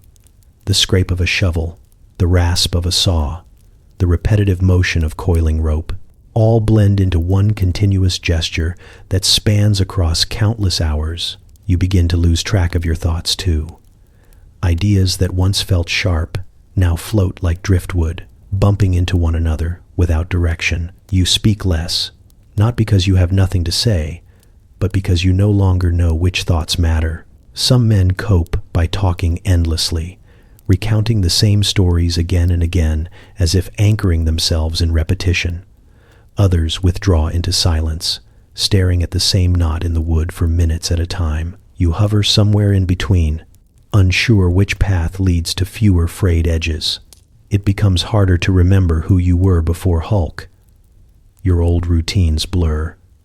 Your old preferences seem faint. Even your own face feels unfamiliar in your mind, as though you are recalling a portrait of someone you used to know rather than a reflection you once saw daily. There are moments you catch yourself responding automatically to commands before fully processing them, your body moving with the practiced resignation of a man who has forgotten he once had choices. The ship amplifies this erosion. Its creaks, its echoes, its repeating cycles become the only reliable markers of existence. You learn the subtle differences in sound between calm days and restless nights, between storms and stillness, between the timbers expanding in the midday heat and contracting in the cold. These become your hours, your minutes, your seasons. Yet within the blur, strange pockets of clarity appear, a joke that hits just right, a story told with enough detail to lift you momentarily above the monotony, a sliver of sunlight landing through a cracked board in such a precise line that you suddenly remember what warmth felt like. These moments do not restore your sense of time, but they remind you that you are still capable of feeling it slip. One night, lying in your narrow berth, listening to the steady drip of condensation hitting the floor, you realize that time aboard the Hulk has its own rules. It slows when you ache for it to pass. It races when you desperately want to hold something still. It loops, repeats, crumbles, reforms, and sweeps you along until the boundaries of your life before and after blur into the same muted shade. And as you drift toward sleep, you understand the quiet truth that unnerves every man on the Hulk. You are not losing time. Time is losing you. You do not so much volunteer for deck duty as drift toward it, nudged by the slow collapse of your patience and the growing sense that if you spend one more hour inhaling the lower deck's damp breath, you might simply fold into the wood like a forgotten scarf. When the guards call for men to handle ropes and scrub the planks above, your hand rises before your mind even votes on the matter. The guard looks surprised, as though he expected volunteers to be mythical creatures, but he jerks his chin and waves you forward. Climbing the ladder feels like crawling toward another world. The air changes first, losing its sour thickness and gaining something close to sharpness. It stings your nose in a way you barely remember, a reminder that wind can move freely when not bullied by mildew and body heat. When you step onto the deck, sunlight spills across your shoulders so suddenly it feels like someone has thrown a warm blanket over you from behind. You pause, breathing in, lungs stretching as if waking from a long, uneasy sleep. For a moment, you simply stand there, blinking, trying to remember the last time you saw the sky without a layer of gauze between you and it, The clouds drift lazily overhead, smug in their freedom. The gulls cry with the arrogance of creatures that have never answered to a schedule. Even the water looks different from up here, wide and shifting, not the dark slice you glimpse from the hatch. The other prisoners assigned to deck duty move with slow purpose, savoring the same miracle you are. No one says it aloud, because acknowledging it directly might break the spell.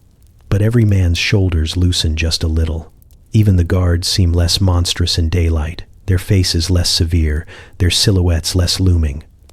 One of them yawns openly. Another leans on the railing and watches a distant fishing boat, lost in some private memory of a life where shouting was not his primary hobby. Your duties are simple: scrubbing boards, coiling ropes, hauling buckets of seawater, all of it repetitive and mildly miserable, but performed under an open sky instead of in stale darkness. You scrub until the salt bites your knuckles, but you do so while squinting at sunlight glinting on the water, which makes the sting feel almost luxurious. At one point, a gull lands near you, eyeing your bucket with shameless interest. You whisper a warning that you will absolutely not be blamed for feeding it, but the gull does not care. It marches closer, bold as brass, until a guard stomps, sending it flapping away in an explosion of offended feathers. Between tasks, you steal glances at the shoreline. Buildings rise and fall along the curve of the harbor, chimneys coughing thin streams of smoke. People move along the docks, free to go wherever they choose, and the sight hits your throat in a way you did not expect. The world is still moving out there. It has not paused to match your pace. It does not wait for you. It never did. Yet for the first time in too long, watching that world does not feel like torture. It feels like remembering. One of the older prisoners on deck duty, a man who has perfected the art of working slowly without technically slacking, grunts beside you. He says deck duty keeps a man sane. Not entirely sane, he clarifies, but sane enough. He claims that sunlight adds years to your life, though he also claims that seawater cures toothaches, so you take his medical theories with a grain of salt the size of a cannonball. Still, you believe him. Not about the toothaches, but about the sanity. As the hours pass, you rediscover small pleasures. The warmth of the boards beneath your knees, the faint scent of salt carried on the wind, the feeling of standing upright without hunching instinctively. You hear laughter rise from a cluster of men, light and unguarded, the kind of laughter that springs from relief rather than comedy. Even the creaking of the ship sounds different up here, less like a complaint and more like a weary hymn sung to the open air. At one point, a guard tells you to adjust a rope line near the bow. The sun catches you full in the face, spreading heat across your skin. You close your eyes for 2 seconds, maybe 3, and in that tiny fragment of time, you are not a prisoner. You are a human being standing in sunlight, breathing wind that has touched 5 countries before reaching you. It is fleeting, fragile, easily shattered when the guard barks at you to move faster. But the warmth lingers in your bones even as you return to scrubbing. When deck duty ends and you are herded back down ladder, the lower deck greets you with its familiar stale embrace. The air feels heavier, the shadows feel thicker, but something inside you holds onto the memory of sunlight with a grip tighter than the ship's own chains. It may not free you, but for a brief slice of the day, it reminded you that you are still someone worth freeing. You first notice it during a pause in work, one of those rare moments when the guards are distracted, the prisoners are catching their breath, and the ship seems to ease its constant complaining just long enough for silence to bloom. You look toward the shore, expecting the same dull stretch of buildings and chimneys, but instead you see movement. A woman carrying a basket, walking steadily along the harbor path, a child pulling at her skirts, a fisherman leaning on a piling, whistling a tune that rides the breeze with lazy confidence. They are small from this distance, tiny shapes slipping along the world like it owes them passage. You watch them because they are moving freely, their steps light in a way you almost forgot existed. It hits you then, quietly but sharply, that life is still happening out there. Real life, the sort where people choose their direction, choose their errands, choose when to sit and when to stand, when to speak and when to fall silent. Choices seem like luxuries now, delicate things, worn soft by people who do not understand their value. One fisherman scratches his beard, stares at the water, and spits. That single, thoughtless action feels extravagant. Ships come and go all day, gliding through the harbor with the ease of creatures born to motion, sleek schooners with bright sails, trading vessels heavy with cargo, fishing boats bobbing eagerly, and navy ships that slice through the water like blades. You find yourself turning each time one passes, your eyes following the slow sweep of its hull as if it might reveal something meaningful. Some fly flags snapping in the wind. Others trail smoke from their chimneys, leaving long smudges across the sky. Even the smallest rowboat possesses more freedom than you do. You try not to romanticize them, but it is impossible not to. Each vessel carries stories you will never hear, people you will never meet, ports you will never see. You imagine what the decks feel like beneath their boots, how the air must smell away from this stagnant harbor, how it must feel to travel without chains clinking at your ankles. The ships do not look back at you. They glide past the hulk like passing a gravestone, acknowledging its presence only by choosing not to get too close. Sometimes you see civilians pause on the shore, their faces turning toward the hulk with curiosity or discomfort or mild pity. Some stare openly, squinting as if trying to make out individual prisoners. Others avoid looking altogether, walking faster, heads down, as if the sight of the ship might infect them with misfortune. Children seem braver. They point, whisper, tug at sleeves, asking questions their parents probably do not want to answer. You watch them until they move out of sight, swallowed by the town. The painful part is not their freedom. It is their unawareness. They move in a world that continues smoothly, indifferently, as though your existence has no weight in its balance. You know this on some level, but seeing it daily forces the truth into sharper focus. The world is not waiting for you. It is not holding space for your return. It spins merrily along, leaving you anchored to a floating memory of mistakes and consequences. Some evenings the sunset casts gold across the water, turning everything warm and forgiving. You watch it, feeling a softness creep into your chest, a strange peace that comes from witnessing something beautiful, even though it refuses to belong to you. The colors reflect off the waves, dancing in patterns you never see below deck. The other prisoners watch too, in their own quiet ways. Some lean against the railings, some pretend to look elsewhere, but all of you feel the same ache, even if no one says it aloud. Occasionally, a ship passes close enough that you can hear laughter drifting from its deck. It is a light, easy sound, swirling across the gap between you like a reminder of a language you no longer speak. You absorb it with a twist of longing and something else, something almost like gratitude. Even caged men can appreciate joy, even if it is not theirs. There are days when fog hides the shoreline entirely, and for a fleeting moment, you can imagine the world pauses with you. But the tide comes in, the fog thins, the silhouettes reappear, and life resumes its distant parade. You always feel a strange heaviness then, like stepping back into your body after drifting outside it. Watching the world from the hulk is like watching a play through a narrow crack in the curtain. You see enough to understand what you are missing, but never enough to forget where you stand. And still, every time your gaze drifts toward the horizon, you cannot stop yourself from wondering how it would feel to walk on shore again, just once, with no chains and no schedule and no guards waiting to shout your name. Winter does not arrive all at once. It creeps in quietly, slipping down the hatch in thin drafts that curl around your ankles like curious ghosts. At first you think the cold is temporary, the kind that comes and goes with passing weather.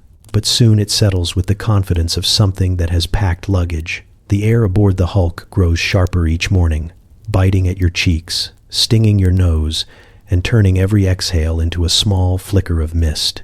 You start waking with your blanket stiff in places where your breath has frozen into it during the night. The frost forms inside the hull, lacing the beams in delicate patterns that would be almost beautiful if your fingers were not going numb just looking at them. The timbers groan differently in the cold, lower pitched, as if the ship is muttering complaints under its breath. Men shuffle along the lower deck with their arms clamped tight to their sides, shoulders hunched so high they nearly meet their ears. Conversation becomes a series of grunts, mutters, and the occasional curse directed at the general concept of winter. Every task grows harder. Ropes freeze into stiff cords that resist every tug. Buckets stick to the deck unless pried free with a boot.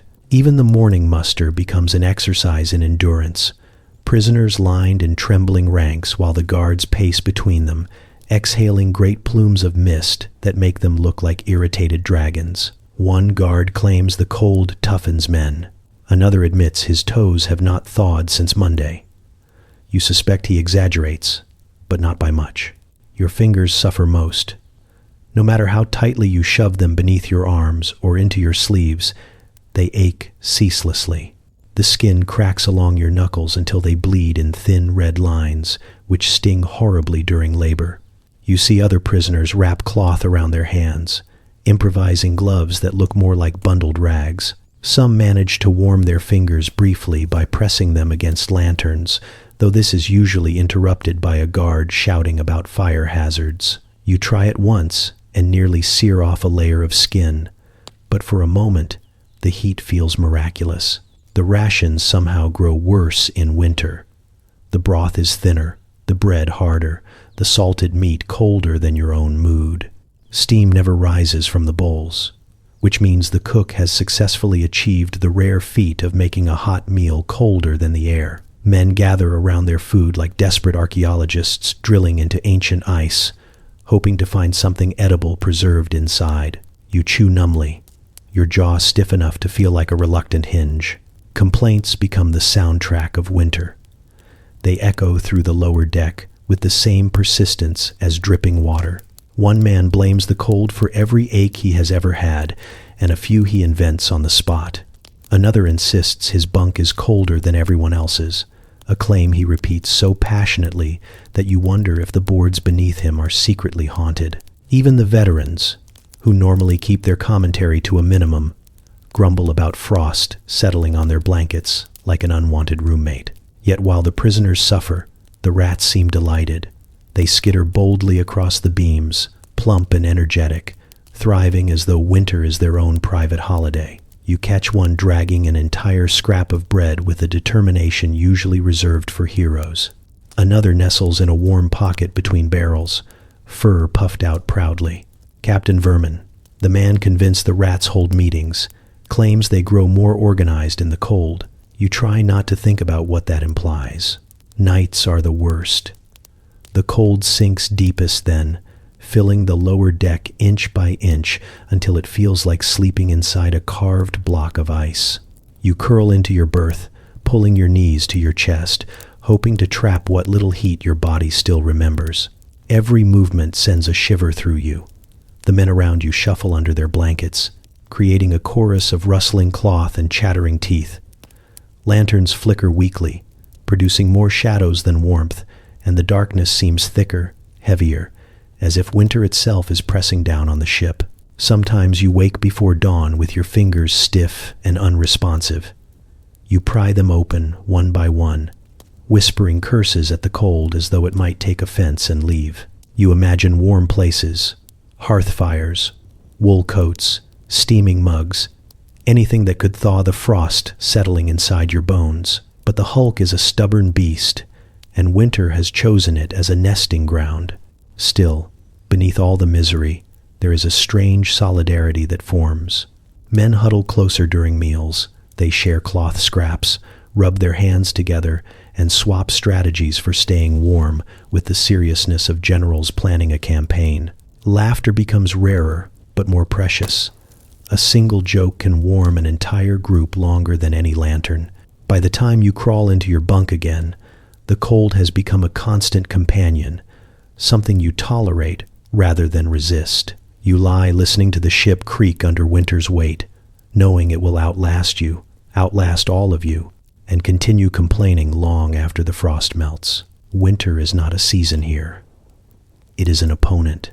Summer announces itself with a heaviness that settles over the hulk long before the prisoners acknowledge it. At first, it is only a change in the air, a subtle thickening, as if the ship has begun exhaling warm breath directly onto your neck. The guards complain about it before anyone else does, muttering as they peel off their coats, fanning themselves with whatever paper they can find. But the moment the lower deck begins to feel like someone has lit a secret fire beneath it, you know summer has arrived with all the subtlety of a drunk giant. Heat on a wooden hulk is not the same as heat on land. It does not simply sit in the air. It seeps, it saturates, it sinks into the beams and radiates back out of them, trapping every ounce of warmth like a miser hoarding coins. The hull turns into a giant oven that never fully cools, no matter how many cracks and seams allow thin slivers of air to wriggle through. Sweat gathers across your skin before you even start working, dripping into your clothes, turning the fabric into something clingy and unpleasant. Every prisoner glistens in the dim light, not attractively, but like overworked livestock. The stench becomes a creature of its own. It rises from the boards, from the bedding, from bodies pressed too close together. Even the rope coils seem to sweat. The air grows so thick it feels chewable, and breathing becomes a negotiation between need and sheer disgust. Men wave their hands in front of their faces as if trying to fan away a curse. Others tie cloth around their noses, which does nothing except make them look like exhausted thieves. You have never known overcrowding until the first true week of summer. Every inch of space feels smaller, as though the ship shrinks in protest of the heat. Bodies shift constantly, seeking cooler patches of wood that do not exist. No one wants to sit near anyone else, yet everyone must. The lower deck, forcing men into proximity usually reserved for sardines or lovers. Tempers flare with alarming speed. A man bumps another with his elbow, and the resulting argument stretches into the kind of slow burn that only humidity can fuel. Sleep becomes a cruel joke. Your bunk, already narrow, now feels like a wooden coffin lined with moist fabric. The boards beneath you radiate warmth like a disgruntled stove. You toss, turn, swear softly into the stale air, and still cannot find a position that does not feel like lying inside someone's armpit. The snoring is worse in summer. The coughing, too. Even the nightmares sound louder. Above deck offers small relief. But even the sunlight feels personal, as though it has singled you out for punishment. You stand at the railing, hoping for a breeze, but the air is still, smothering, heavy with the scent of seaweed and tar. Guards stomp about with shirts sticking to their backs, their tempers shorter than usual. One snaps at a gull for landing too close. The gull stares back with better composure. Water becomes the most precious substance in existence. You drink whenever you can, though the water tastes vaguely metallic and slightly warm, like it has been stored inside a blacksmith's pocket. Men hover near buckets during cleaning duty, each pretending not to be waiting for a spare sip. The surgeon warns about heat sickness, though he prescribes remedies that involve herbs no one has seen since winter, so his advice carries little weight. The rats, of course, flourish. They scamper boldly through the beams, plump and shiny, as if summer is their grand festival. They look healthier than the prisoners, which feels profoundly unfair. Captain Vermin claims they store secret water somewhere. You briefly consider asking them for tips. Meals somehow become worse. The salted meat softens into a texture you have no vocabulary for. The bread grows damp, and the broth turns into a lukewarm insult. Men poke at their bowls with expressions usually reserved for funerals. You eat anyway, because hunger pays no mind to texture or dignity. Yet, summer also brings strange moments of clarity. In the evenings, when the sun dips low and the shadows stretch across the deck, the air cools just enough that you can breathe without feeling like you are swallowing steam.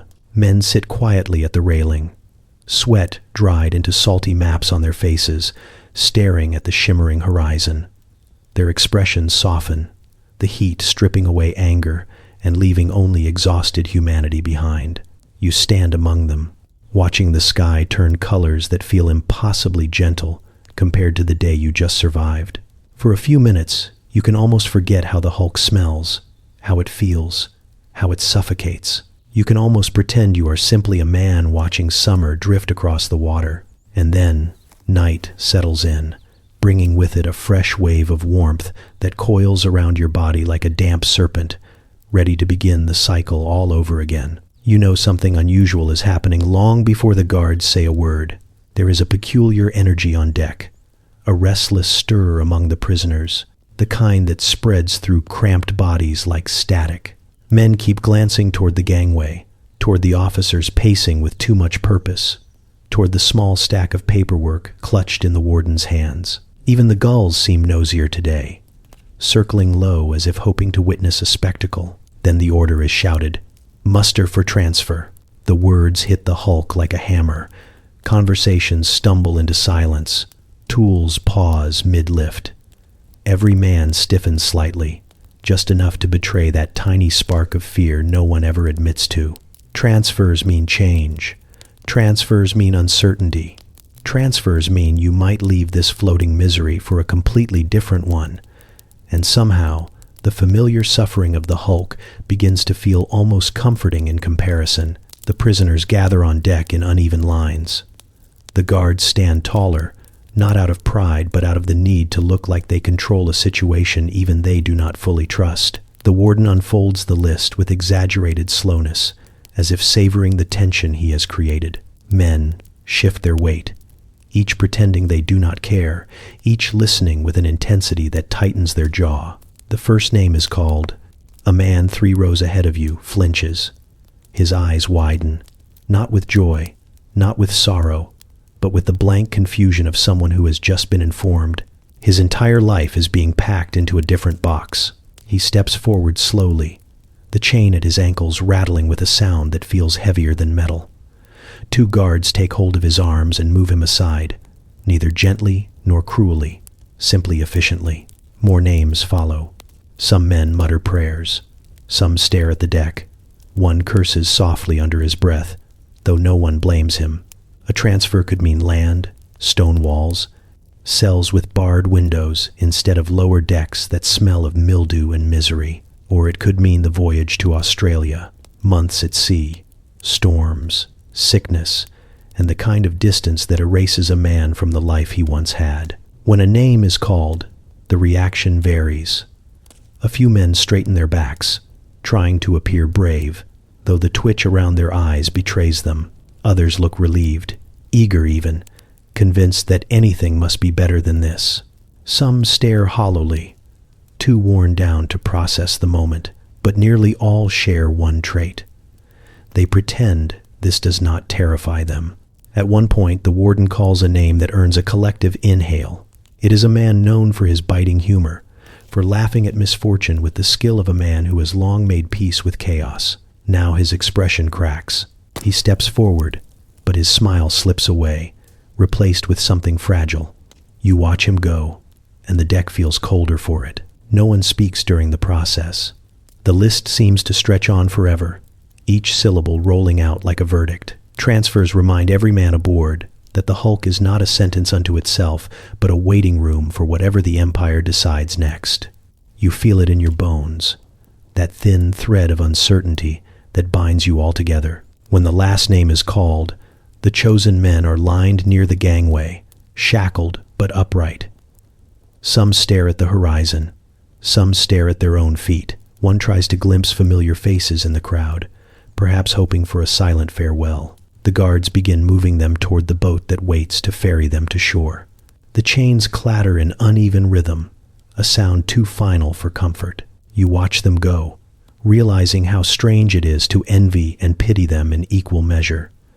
They are leaving the Hulk, yes, but they are stepping into a world of possibilities that range from tolerable to nightmarish.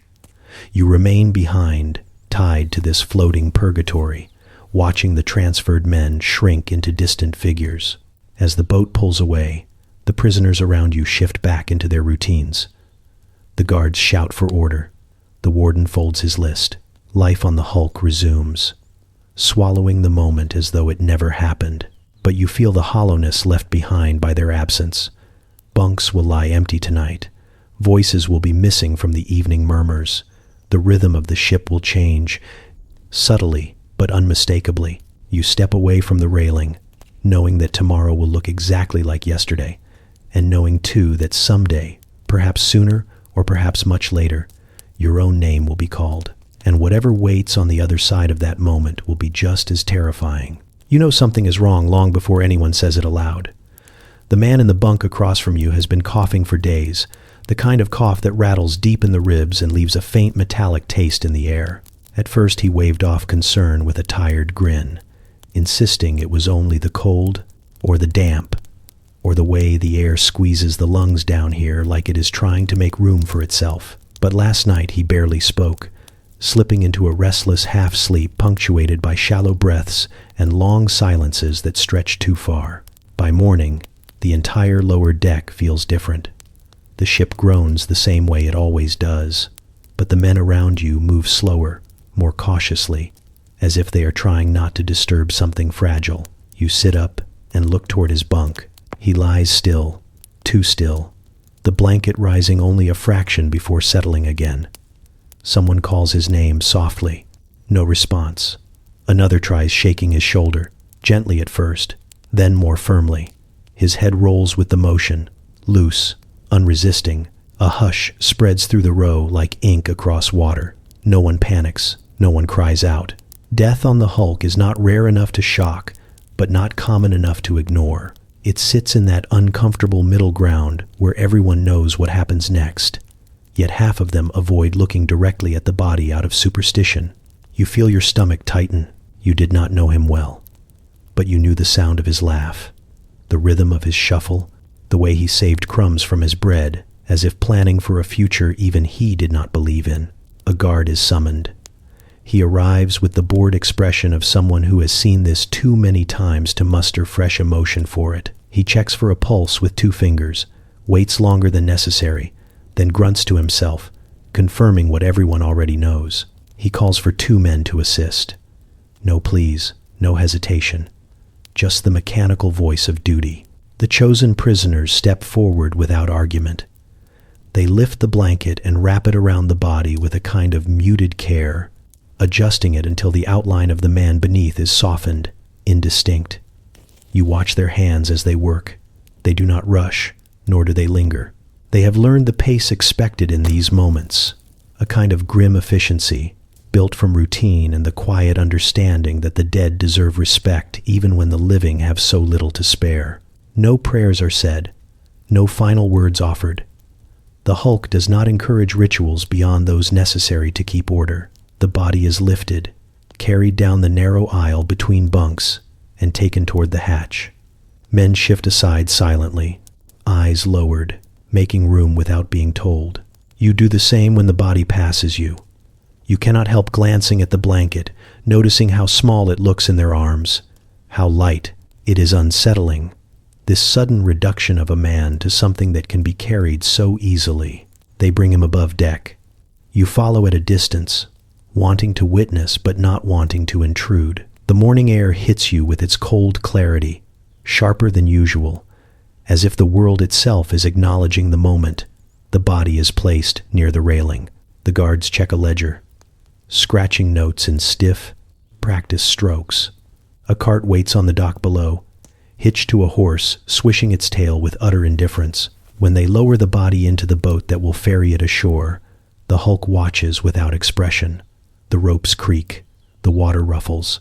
A gull lands on the railing as though inspecting the proceedings. One prisoner mutters a brief farewell under his breath. Another makes the sign of something on his chest. Quick, embarrassed, hidden from the guards. You stand with your hands curled into fists, unsure whether you are holding in grief or simply holding yourself together. The boat pushes off. The body moves farther away, shrinking into a gray blur. The cart will take him somewhere quiet, somewhere out of sight, to be buried or catalogued or forgotten according to whatever the system demands. No one aboard the hulk will receive news of the grave's location. His name will fade from conversation within weeks, maybe days, absorbed into the ship's endless routine. As you descend back into the lower deck, the air feels heavier. Men settle into their tasks again, because they must, because labor does not pause for morning. Yet the space where he slept feels impossibly empty. His blanket remains folded at the corner, his tin cup still tucked under the bunk. These small remnants vibrate with the strange power of things left behind. Someone else will occupy that berth soon enough. Life in a cage never allows gaps for long. You lie in your own bunk that night, listening to the usual sounds, the dripping, the breathing, the soft murmurs, but beneath them all is a new silence, a hollow note where another life used to be. And for the first time in a while, you understand the full weight of the Hulk's indifference. The ship continues. It always continues. You do not notice the moment adaptation begins. It arrives quietly, without ceremony, settling into your habits like dust gathering in corners. One morning you wake and realize the lower deck no longer feels like an assault. It is still cramped, still sour-smelling, still filled with the snores of men who sleep like wounded bears. But some part of you has stopped reacting to it. Your senses dull just enough to make existence tolerable, not pleasant, never pleasant, but survivable. You start recognizing the exact timbre of each creak in the hull. You know which ones signal harmless shifting and which ones warn that a storm might be wandering toward the harbor. You know which beams drip during the night, and you learn to position your bunk at just the right angle to avoid them. You no longer flinch when someone coughs nearby. You barely blink when a rat scurries along a beam overhead. In fact, you catch yourself judging its route, noting where the wood is thinning. Routines take shape, not imposed by force, but formed naturally, almost unconsciously. You wake before the guard clangs his bell, rolling up from your bunk with the stiff, groaning grace of someone twice your age. You fold your blanket, not because anyone cares about tidiness, but because the ritual steadies your mind. You stretch your arms, loosening joints stiff from cold nights and cramped boards. Sometimes you even manage to enjoy the stillness of those first few minutes, that fragile hush before the ship's noise swells to full volume. Small comforts reveal themselves in strange places. A sliver of morning sunlight slipping through a crack in the hull becomes a treasured sight. The warmth lasts only a few minutes, but you seek it out, lifting your face toward it like a plant starved for light. You discover that the prisoner who sleeps 2 bunks down hums quietly in the evenings, a tune he claims his mother used to sing. It drifts through the lower deck in soft, wavering notes, giving the darkness a gentleness it does not deserve. Even food finds its corner of comfort. The broth never improves, but you learn to appreciate the rare moments when it contains something recognizable as vegetable. Bread remains a weapon disguised as nourishment, yet on days when it is merely hard instead of petrified, you treat it like a gift. Someone trades you a pinch of salt once, a tiny miracle that transforms your entire bowl into something almost edible. You savor it slowly, letting your tongue memorize the taste. The bonds you form with the other prisoners surprise you most. Misery shared becomes a strange glue, binding men together who would never have spoken on the outside. You learn who jokes when they are nervous, who grows quiet when they are angry, who can be trusted to watch your back during labor, and who will absolutely barter your soul for an extra ladle of stew. The unspoken alliances deepen. A man you barely know might hand you a scrap of cloth to wrap your cracked knuckles. Another might shift sideways on the bench, so you have just enough room to sit. No one calls it kindness, but it is. Conversations change too. They drift less toward despair and more toward the mundane details of surviving the week. Someone shares a story from before the Hulk, and another adds his own. The stories blend until you find yourself talking as well, offering fragments of your past, not because you trust the men around you fully, but because the sound of your own voice reminds you that you once lived somewhere else, someone else. Even the guards become predictable. You know which ones yell for sport and which ones only yell when absolutely necessary. You know which ones stomp loudly and which ones sneak up like annoyed cats. You adjust your pace, your posture, your tone, not out of fear anymore, but out of efficiency. You conserve energy, you avoid conflict, not because you are intimidated, but because it wastes hours you cannot spare. You adapt because you have to, because the alternative is losing yourself entirely. The ship still wears you down, grinding the edges of your identity like a stone against metal.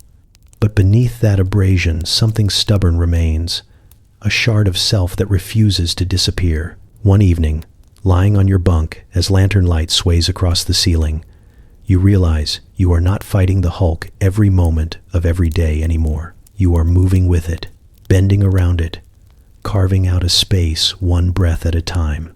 It is not victory. It is survival shaped into routine. Hope arrives the way most things do on the Hulk, quietly, suspiciously, wearing a shabby disguise. You first hear it in a whisper pass between two men during the morning muster, something about a new policy, a list being reviewed, a chance that some sentences might be shortened. You dismiss it immediately. Hope on the Hulk usually has the lifespan of a mayfly, but the whisper returns again at midday, drifting from a different corner of the ship, carried by a man who normally refuses to repeat anything he cannot personally swear to. By evening, even the rats seem to pause long enough to listen. You lie on your bunk, staring at the beams above you, replaying the rumors in your mind with the careful skepticism of a man who has been fooled by optimism before. Someone claims the government is reconsidering overcrowding. Another insists a magistrate inspected the Hulk last week and left looking deeply unimpressed. A third swears he overheard a guard muttering about paperwork for early releases. None of these stories line up. All of them contradict each other, yet together they form something that feels fragile and unbearably warm.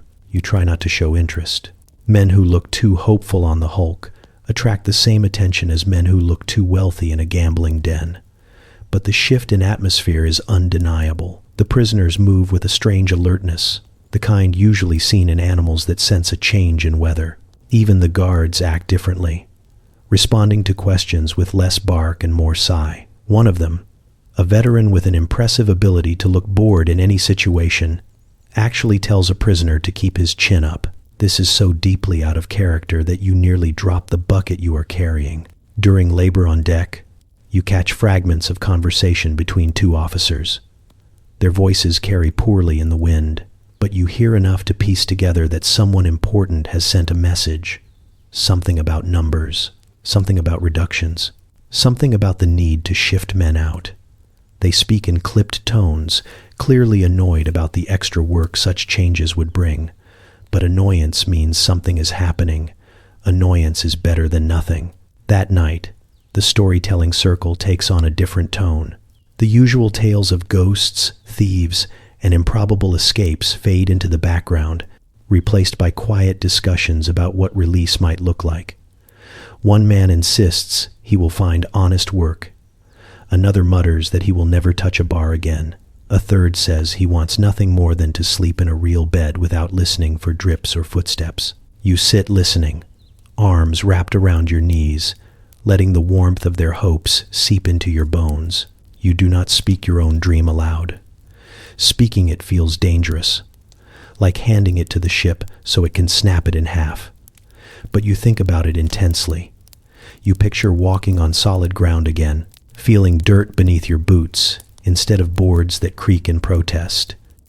You imagine breathing air that has not been recycled through 200 lungs.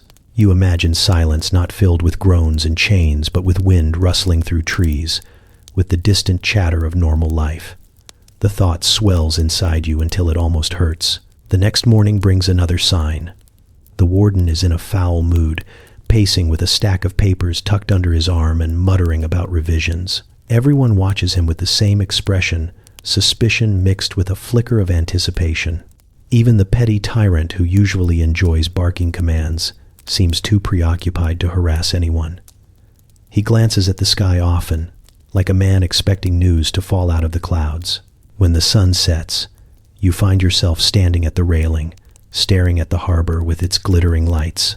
You think about all the days you have watched the world move without you. Tonight, though, it feels different, as if the distance is shrinking, as if the water between the Hulk and the shore has shifted its tone, no longer cold and impenetrable, but restless, stirring with possibility. Hope is a dangerous thing here.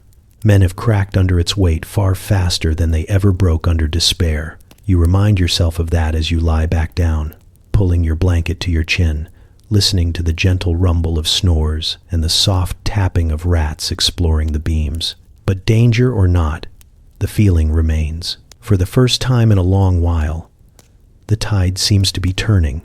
You know something serious is unfolding the moment the guards start looking nervous. Not angry, not bored, but genuinely nervous. The way men look when someone important is about to arrive and they realize they have not straightened their uniforms since last winter. The hulk feels different too, as if the ship itself has stiffened its planks in anticipation. Word spreads that officials are coming aboard, men with polished boots, clipped accents, and the power to decide who leaves and who stays. By the time you are marched onto the deck, the air hums with a kind of brittle tension. The prisoners stand straighter than usual, some smoothing their shirts, others trying to appear neither too hopeful nor too hopeless. The officials appear soon after, stepping onto the gangway with all the grace of men who believe boards should flatten themselves before their feet. They carry folders, gloves, and expressions that suggest they personally disapprove of moisture, prisoners, and possibly gravity. One man leads the group, his coat crisp, his hair arranged with near military precision. His face is unreadable, a stone slab carved into human shape. The guard beside you whispers that he is the magistrate, though you could have guessed simply by the way he surveys the deck, as if evaluating a stable full of mismatched horses. He opens his ledger with a brisk flick, scanning names, notes, and sentences with the calm disinterest of someone reading ingredients on a jar. You stand in line, heart thudding in a slow, heavy rhythm. It is strange to realize that your future may hinge on the mood of a man who might have had an underwhelming breakfast. Perhaps his tea was too weak. Perhaps his toast burned. Perhaps his wife scolded him before he left. You search his face for clues, but his eyes remain sharp and detached, as though he has spent a lifetime perfecting neutrality for moments exactly like this. He calls the first name. A prisoner steps forward, trembling, offering a small bow that looks more like a stumble. The magistrate asks questions in a clipped tone, barely glancing at the man as he answers. The guard at his side murmurs something, handing over a paper. A decision is made with an impatient notation, and the man is dismissed, either to the left or the right, meaning one future or the other. You cannot tell which is which. You are not sure you want to. The process repeats. One man tries to plead his case, only to be silenced with a raised hand.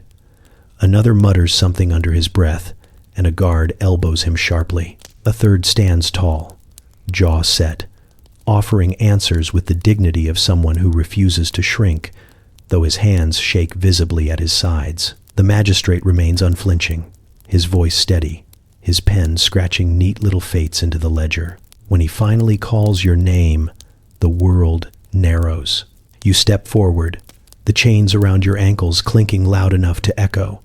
The magistrate looks at you, not long enough to truly see you, but long enough to assess your posture, your face, perhaps the state of your boots. He asks a question, simple, administrative. You answer with a voice you barely recognize, steady but too dry, as though the words had to scrape their way out. He scans the page bearing your history. A frown flickers across his brow. Not anger, not disgust, something closer to inconvenience. He shifts slightly, adjusting a corner of the ledger, and for a moment you wonder if this tiny act of discomfort bodes ill for you. He asks another question, one that forces you to confront the very reason you are here. You answer without embellishment. Elaborating feels dangerous. Silence feels worse. He watches you just long enough for unease to settle deep in your stomach. Then he nods once to himself and circles something on the page. You try to read his handwriting upside down, but it looks like a bird ran across it with inked feet. He closes the ledger, snaps it shut in a decisive motion, and gestures for you to step aside. That's it. No lecture. No verdict shouted for the crowd. No dramatic flourish. Just a nod that either saves you or damns you. You are led back into the line. The next name is called. You stand there, trying to keep your breath even, trying not to let your mind sprint into the future that has not yet been revealed. Around you, The ship resumes its restless noises. The gulls screech. The waves slap against the hull. Men shift their weight nervously. The officials continue their slow march through each life. Your fate now rests inside a folder held by a man who may or may not be hungry. And there is nothing left to do but wait. Freedom begins not with a grand announcement, but with a guard clearing his throat in that bored, nasal way guards do when they are about to change someone's life. He reads your name without ceremony, without even looking up, as if he is calling for the next man in line at a bakery. For a moment, you assume you misheard. Your mind tries to twist the sound into something safer, something that does not require hope. But then he repeats it, louder. Irritated that you did not spring forward like an obedient dog, you rise slowly. Your joints stiff from too many nights on planks that have never softened to human weight. The men around you look up. Some offer a small nod, others a faint smile. A few look away entirely, unwilling to watch someone else climb the stairs they may never climb themselves.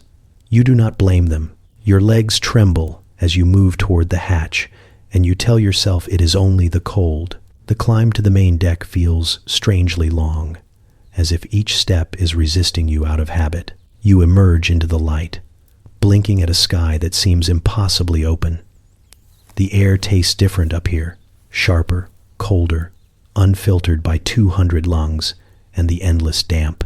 A line of guards waits near the gangway, standing with stiff professionalism, though one of them looks almost pleased to be rid of another prisoner. Beyond them, the shore glows with the muted colors of morning. A clerk with ink stains on his cuffs thrusts a paper toward you. He recites your name, your offense, your sentence served, all with the enthusiasm of a man reading ingredients off a soap label. He hands you a document that declares you free, though the word still feels too large to fit inside your chest. You stare at it for a heartbeat, half expecting someone to snatch it back and declare the whole thing a clerical error, but no one does. The guard at the head of the gangway gestures for you to move, his eyebrows raised in a way that says he has no time for existential crises. You take your first step onto the narrow plank connecting the ship to the waiting world. The wood shifts beneath your feet, familiar in its trembling way, but ahead lies something steady, unmoving. You walk slower than necessary, not from fear, but because part of you needs this moment to stretch, to become real. Halfway across, curiosity makes you look back. The hulk looms behind you, the same misshapen mass of timbers and rusted fittings you first boarded what feels like a lifetime ago. Its hull sweats in the morning sun, its windows stare like tired eyes, and its chains creak with their eternal complaint. You swear, just for a breath, that the ship itself seems to exhale, relieved to release one more soul from its shadowed ribs. Perhaps you imagine it. Perhaps the hulk is too old to care, but the sensation lingers. You reach the end of the gangway and step onto solid ground. The earth does not rock beneath you. It does not sigh or groan or shift. It simply holds you. Your knees wobble anyway, accustomed to years of uncertain footing. The scent of dirt rises warm and strange, so different from the heavy brine of the harbor. Men move about the docks with purpose, calling to one another, carrying crates, living lives that have not paused in your absence. Their voices feel almost too loud, too bright. You stand there, feeling both weightless and unbearably heavy. Freedom does not sweep over you all at once. It trickles in slowly, seeping through the cracks the hulk carved into you. You feel it in the breeze brushing your cheek, in the distant laughter of children by the shore, in the simple miracle of ground that does not sway. The document in your hand crinkles as your fingers tighten around it. Behind you, the hulk shifts, releasing a long, tired groan. You know other men are below deck watching your departure, some silently cheering, others quietly mourning their own stalled futures. You wish you could offer them something, a word, a promise. But the hulk keeps its prisoners firmly, even in memory. You owe them more than you can give right now. You take another step away, then another. Each one feels like shedding a layer of shadow. The world ahead is uncertain, complicated, and far larger than the narrow corridors you have known, but it is yours again, even if only in pieces. The past clings to your boots, to your clothes, to your bones, but it no longer holds your direction. You keep walking,